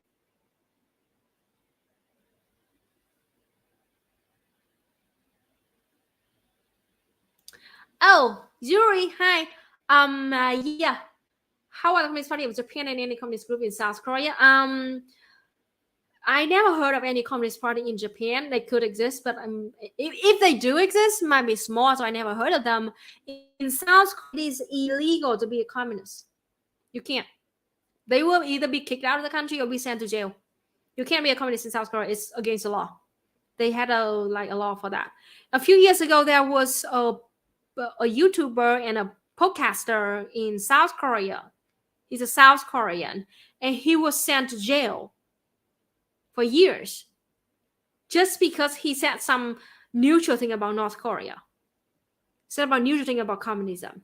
He was sent to jail. So it is against the law in South Korea that if you are a communist or socialist. I'm being that serious. It's illegal. So if you ever go to travel to South Korea, hide all the information. Anything that might let them know that you're communist. So it's very like that. Yes, dangerous.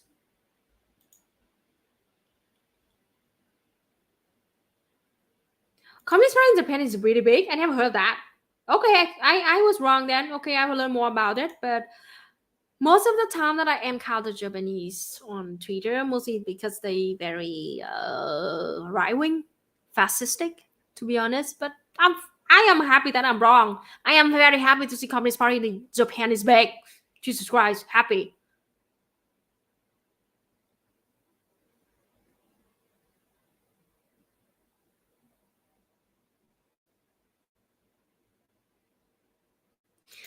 But I thought South Korea was a free Korea, right? I thought so too, right? It's so free. And you know what? You don't know about this, but like the West do not want you to know about this. But South Korea, they control their people very crazily. First of all, if you're a tourist, you go to like South Korea and you want to have an internet, you cannot buy a SIM card with 3G or 4G or 5G in it. No, you can't. The only way for you to do, I could be wrong, but as far as I know of, is that you rent a mobile hotspot with you, a Wi-Fi, something like a mobile hotspot. You rent it, and after that you have to give it back Because in Korea, in South Korea, if you want to have a phone number, you have to, like register, and you have to, like, they will like put a bunch of, apps to control, and the app on your phone to check where you go, and then who you meet with and how long you stay. And it's very much of a, like a control like that.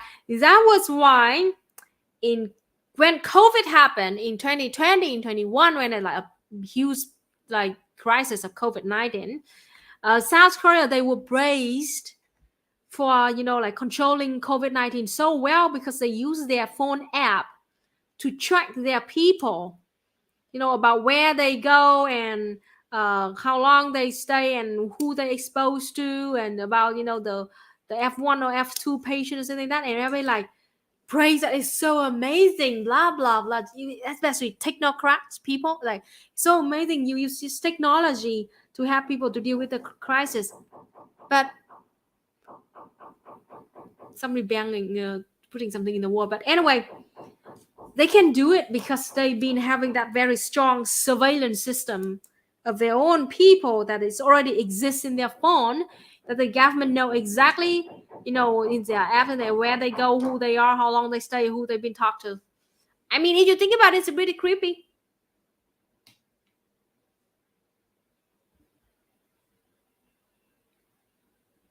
But when capitalist country does mass surveillance, it's okay. Ah.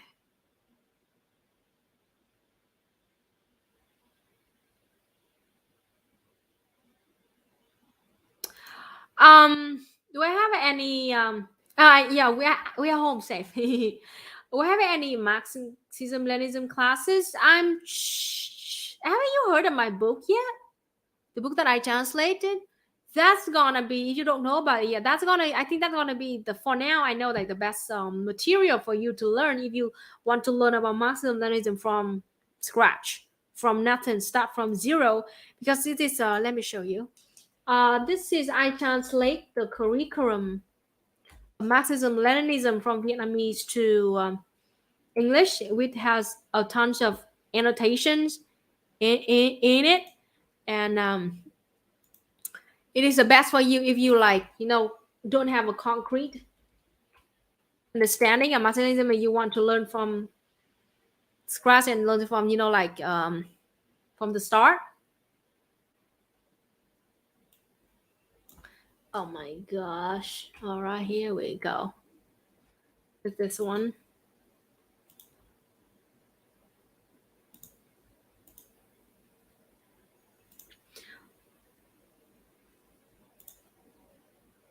All right, here we go.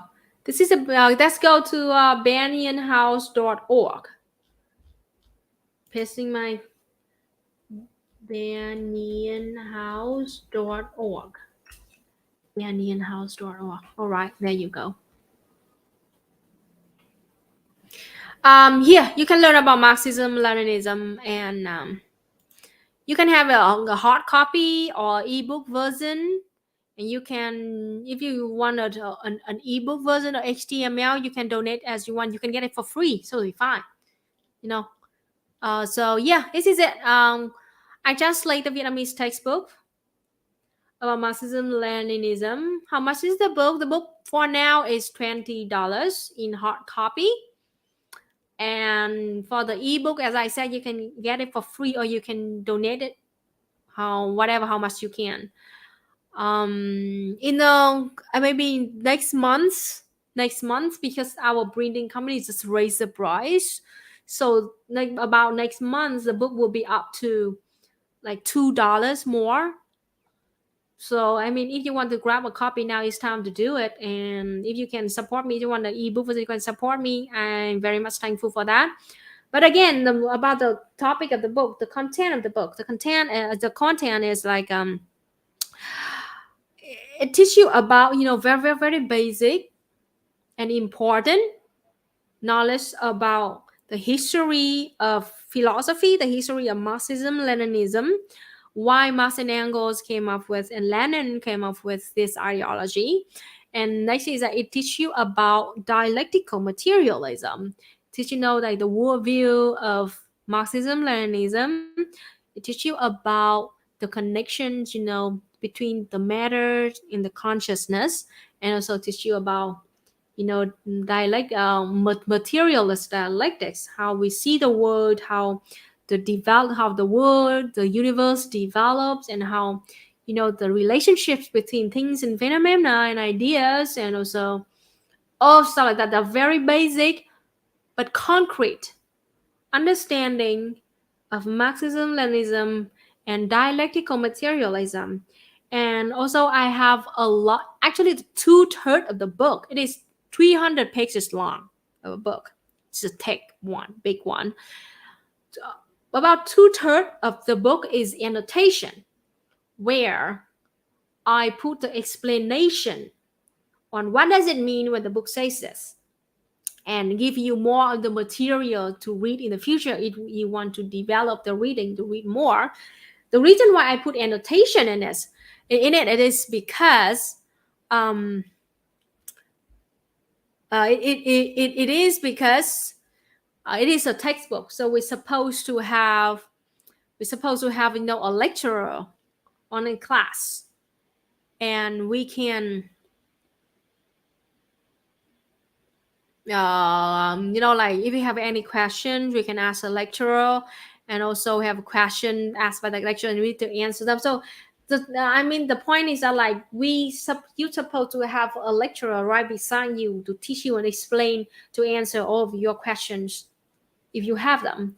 So that is why I put the annotation in the book. Like, I try to answer all the questions that you might have, explain all the difficult things, listen why we said this, and also, like, it's gonna be very thoroughly explained book about Marxism, Leninism, and it's written by the best Vietnamese philosophers, working alongside with the best Russian philosophers in the early 2000s, came up with this. It has nothing. A lot of people attacking my book, saying like, oh, this is a Vietnamese propaganda, and you should not read this. Like, no, dude. The moment that you said that this book is propaganda is a moment that I know that you lie about it and you never even touch it. This book is just a simple explanation of the core knowledge of Marxism, Leninism, and this is just it. We do not invent anything. We just put all the ideas and the knowledge of the books by Marx and Engels and Lenin systemically. And we have the names for those things. We do not invent anything. And whatever point that we have, whatever kind of, it's like the ideas that we have in there, we have a backup for it. We have a proof for it, that actually Engels said that, or Marx said it, or Lenin said it. It is the thing that I know for a fact that I am lucky that I can learn this in Vietnam and have a lecturers on the stage teach it. That is why I have a very accurate understanding of Marxism. That is why I know for a fact that, at least I know that, dialectical materialism and historical materialism are two totally different things. And I understand the development principle of dialectical materialism. I understand, the relationship between the quality and the quantity. Understand the contradiction, and how then, and then literally it will change the way you think and you see about the world. But then when I talk to Western people and I saw them equate dialectical materialism and historical materialism, I was shocked, because to me it is obvious that it's two different things, totally different. Dialectical materialism is like, the understanding of the relationship between matter and consciousness, and how the world develops, and how the relationship between different phenomena and idea in the world, and how things change in the world, the contradictions. Meanwhile, historical materialism is an application of dialectical materialism that revealed into that worldview, dialectical materialist worldview, into the development of human history. It's a totally different thing. Two different things.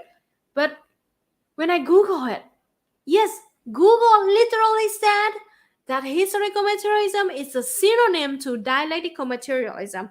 And I literally saw people, Western people, native speakers,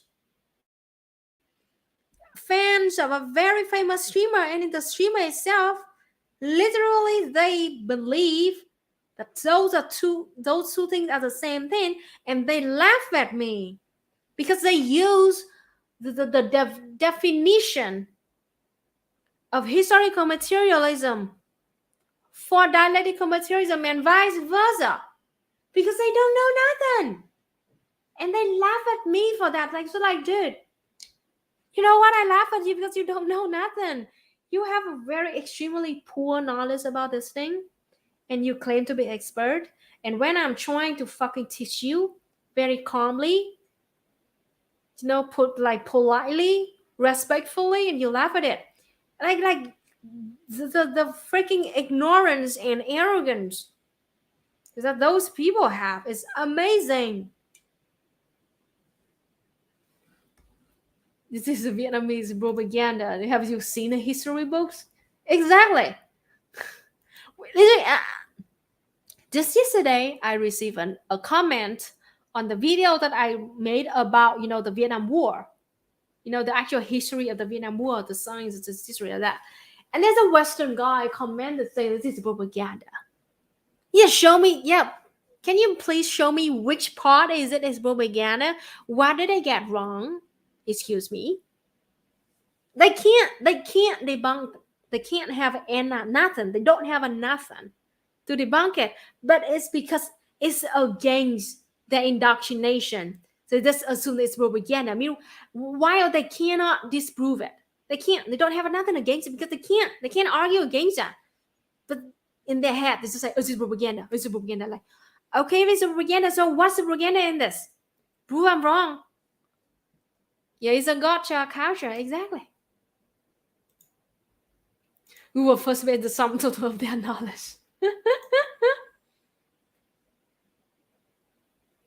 They don't even know what propaganda actually is. Exactly, they don't even know what propaganda is. Yeah, I want to rant about this a little bit because I'm very annoyed by that too. Propaganda is supposed to be a very neutral term. In Vietnam, it is a neutral term. It means tuyên truyền. And it just means a way of communication that persuade other people into believing something. It's just a persuasive communication. It's neutral. You can persuade people to believe in a truth or to believe in a lie. It depends on what of truth and a lie you're going to tell people. I am, as I said many times, I am also a propagandist. And I am showing you literally the truth. All right? So you can decide to believe it or not. Meanwhile, the propaganda that you face in the West is lies. And they manipulate the meaning of the word propaganda so much that now the vast majority of Westerners equate propaganda to a negative thing. But when in fact, it's just a neutral term. It's just a way of communication to persuade other people to believe in something. It could be good, it could be bad, it could be the truth, it could be lie. It's neutral term. That's it. I mean, that's propaganda doesn't mean bad. Yeah, because like all the propaganda that you face in your society means lies. That is why you think that so because like your whole life you only face propaganda that is lie. That is why you think that all propaganda are lies and that's it's bad. I feel sad for you. At the same time too, with the word, nationalism. Nationalism, they've been calling me nationalist. They've been calling Ho Chi Minh nationalist. They don't know nothing about the actual meaning of nationalism, what we mean when we say we love our country and we want our country to be equal. We want our country to stop being exploited by imperialism and by colonialism. They don't. They equate nationalism into something evil. It's just their whole life.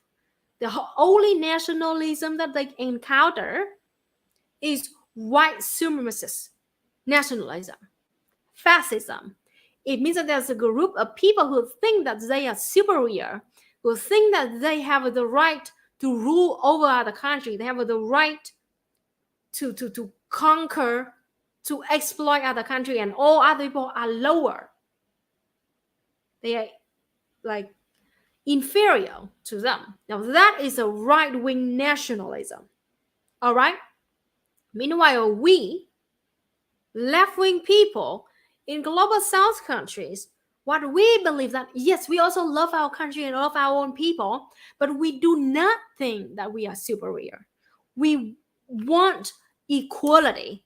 We want to be free and independent. We don't want to be exploited and mistreated by those supremacists anymore, the white supremacists anymore. We want to be equal, and we want everybody to be equal. That is why we are fighting for an equality future like that. We are fighting not for ourselves, but for other oppressed people in the world too. We want to end exploitation and oppression. That is why we say we nationalists, and we left-wing nationalists, and we also internationalist. Meanwhile, those right-wing nationalists, those white supremacist nationalists, all they want to is isolation. They want their people to be on top. They want to cheat on other people, or rather to chat on other people like that. It's the opposite thing. It's the opposite thing. But because the whole life of Western world, only they can face is white supremacist, fascist nationalism. That's why the equate nationalism is so bad. That is why they call Ho Chi Minh nationalist. So they call me nationalist, and somehow it's a bad thing. I am a left-wing nationalist, aka a left-wing internationalist too. I'm fighting because I want my country to be equal. I want my people to be equal. I want to end racism and exploitation and oppression. And I fight for other oppressed people in the world too, not just my people. And I do not think we are superior. I do not anyone is inferior or superior to anybody. Everybody is equal and deserve to have a happy life, deserve to pursue happiness. Very different.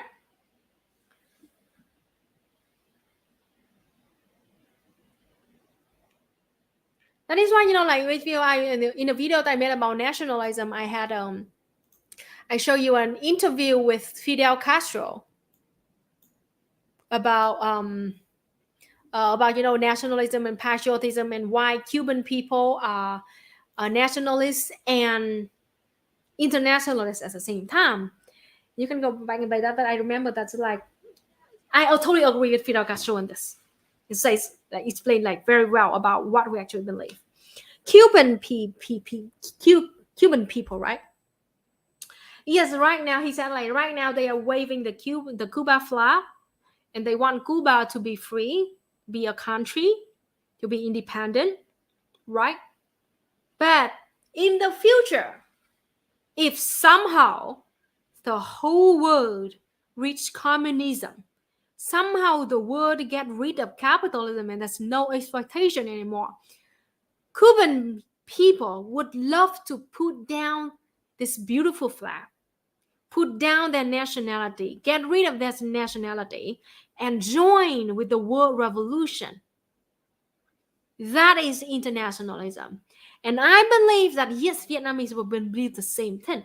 For now, we have this flag, the red flag with the golden, with the yellow star in it.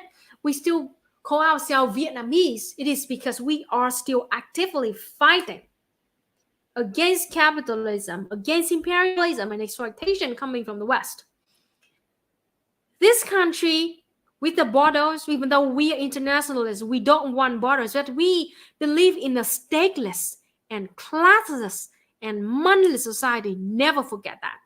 What we fight for is a stateless and classless and moneyless society.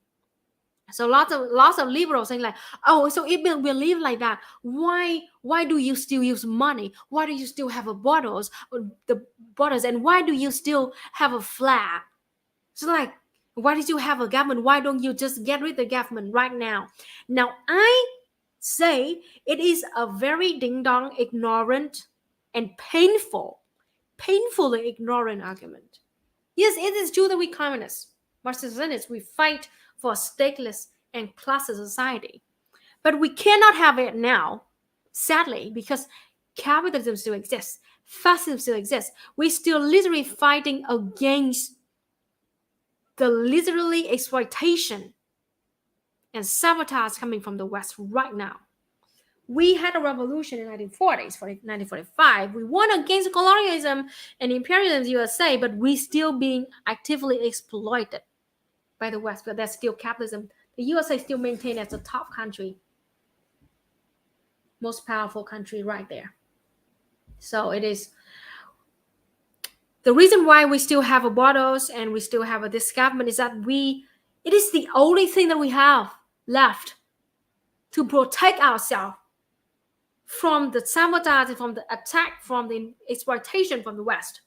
If we Vietnamese right now, we dismantle our government, we dismantle our army, and we put down our border, what would you think would happen immediately? You think that the rest of the world will do the same thing? That put like get rid of the government? No. The very first thing that we're gonna face is that immediately the countries in the West, the USA, will send a team here, CIA team, to go here and put a puppet government right here to end the existence of what we call now Vietnam, to turn our people into the pawns of imperialism, to exploit our people, to put us as a territory, as a colony of the USA. That's going to be the first thing that happened if we put down. I mean, that is what again, coming from those ding-dong anarchists, anti-communist anarchists who say that we are traitor of communism because we still have a government, we still have a state. They don't know nothing about the nature of the government that they're still living with, that they fail to stop. I'm sorry, but those anarchists, they fail so hard to have a stateless country that they live in, or whatever they call it. They don't believe in borders, whatever thing that they call. They fail to end the existence of their state, and then they look at us and they blame us for failing to disable our state without knowing that we already had a revolution. We already vote for this state of the people, the government of the people, of the workers of Vietnam right now. They don't know nothing about the nature of the state of Vietnamese people. And they don't know that the state that we having right now is the last, biggest, strongest shield that we had to protect ourselves against the exploitation of capitalism. Because the moment that we put down the state of this army, we gonna be back into slavery of the West. Those anarchists, anti-communists, and not all anarchists, I know many of you are cool, but I met a chunk of anti-communist anarchists that's really ding-dong, really arrogant, really ignorant, blaming Vietnam for being traitor because not real leftists because we still have a state. Meanwhile, they fail so hard at dismantling their own government, especially anarchists like anti-communist anarchists in the USA. They fail so hard to end their fascist government. I don't see any big movement. Yeah, I hope so. I hope that will be in the future. But for now, 75 years after we had a revolution, they still haven't done nothing. The state still exists to exploit the rest of the world, to threaten the existence of our country. The reason why Vietnam cannot have a nuclear power to have energy security is because of the USA and their minions. And then they blame us for not doing it. Yeah, we did fuck a revolution. What is your revolution? Start your own revolution, and then we can come and talk to each other. We would love for you to have a revolution to end the existence of that genocidal state, so we can start dismantling our state too, because we don't have any threat anymore. So that is it. I mean, also again, I hope them to understand that I really hope, as much as they want to see us fail, as much as those anti-communist leftists want to see us fail and want to dunk on us, to laugh at us, to make them think that they are superior, to make them think that since they can't do it, we can't do it either. As much as they want to see us fail, we want them to succeed, because we did our part. We did have a revolution. We did one against colonialism and imperialism. We did end the existence of, of exploitation in Vietnam. Now it's their turn to do that in their own country. I hope that you will succeed. I hope that you will win, because it is enormous benefit to us global South people to develop if you somehow, without the threats coming from Western countries, please succeed.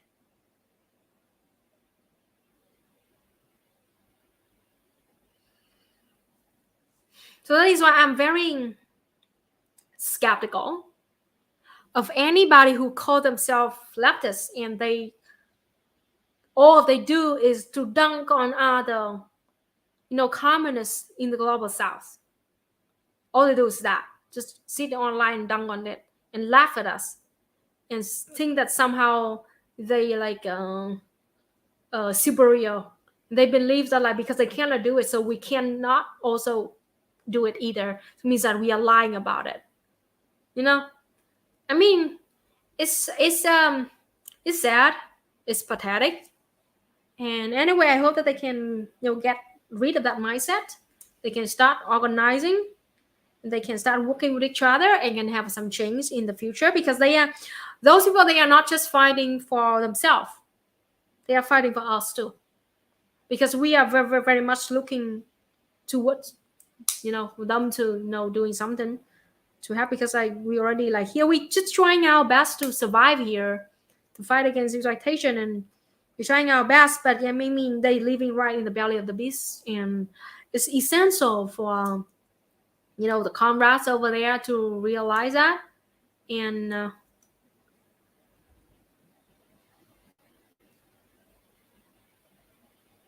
oh, here we go. We immediately have an anti-communist communist in the chat. It's very amazing seeing those people. Now, I mean, here's the thing. I don't give a shit. I don't give a shit about you, because I am living in Vietnam. I'm Vietnamese. I'm living well over here, and I have my own country, and Vietnam is developing well. Meanwhile, you're living in a shithole country. I mean, the best wish for you. I mean, I wish that you can succeed, and I wish that you can succeed and you can end the existence of the genocidal state of the USA, and I mean something like that. I mean, yeah, I wish. Best wish for you.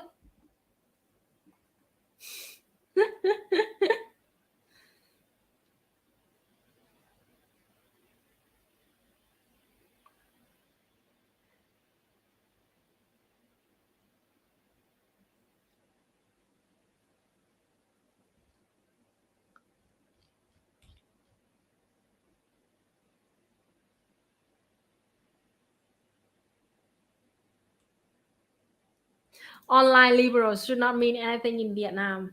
I mean, they should not. Really, they should not. But I mean, they still very loud.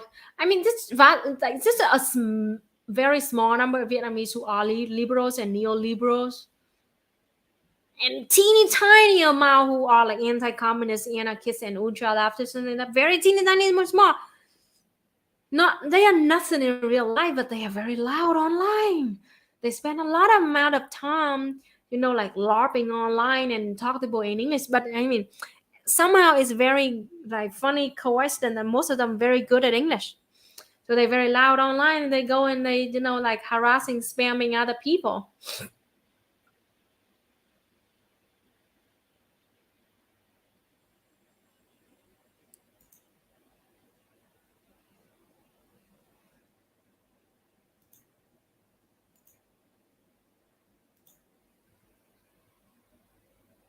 Oh, this is a snowman's lost story, like a question long time ago. What do I think about DPRK? What do I think about DPRK? What I think about DPRK is that we don't know nothing about DPRK. So, like, I can tell, other people who, like, Western media outlets, people who don't want DPRK can shut up about it. All you know about DPRK is Jeremy Park, which is a total liar, the biggest grifter in the world. So that's my take on DPRK. We don't know nothing about DPRK, so please stop talking about them until you have some actual concrete knowledge about DPRK. What I know about is the history of DPRK. We're over time. Yeah, I know we're over time. I'm just talking about, answer the last question right now. The DPK people, they are struggling for independence and freedom, and the USA should end the sanction like they should end the sanction of Cuba, no question whatsoever. And if you're anti-imperialism, you should be opposed against the sanctions that are being imposed on both Cuba and DPRK. The DPRK people deserve to live under freedom and independence. And and also at the same time, the USA need to get the frick out of Hawaii, of Puerto Rico, of Guam, of Guatemala, of Japan, of South Korea, of Philippines. Get rid of the over 800 military bases of the USA out of the world. The USA is not the police of the world. It has never been. It's just a fastest force in the world.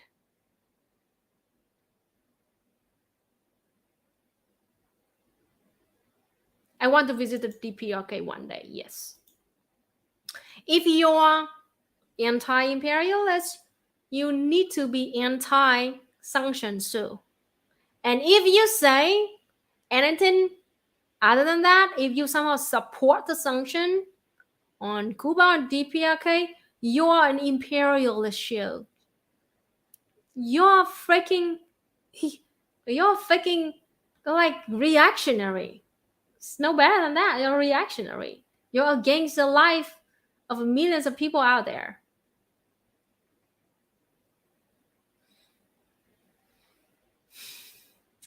Again, also, we are way over time right now. Thank you so much, everybody, for your time, and we had fun today, I hope. And thank you so much for all your donations and super chat. And see you next time. Bye bye.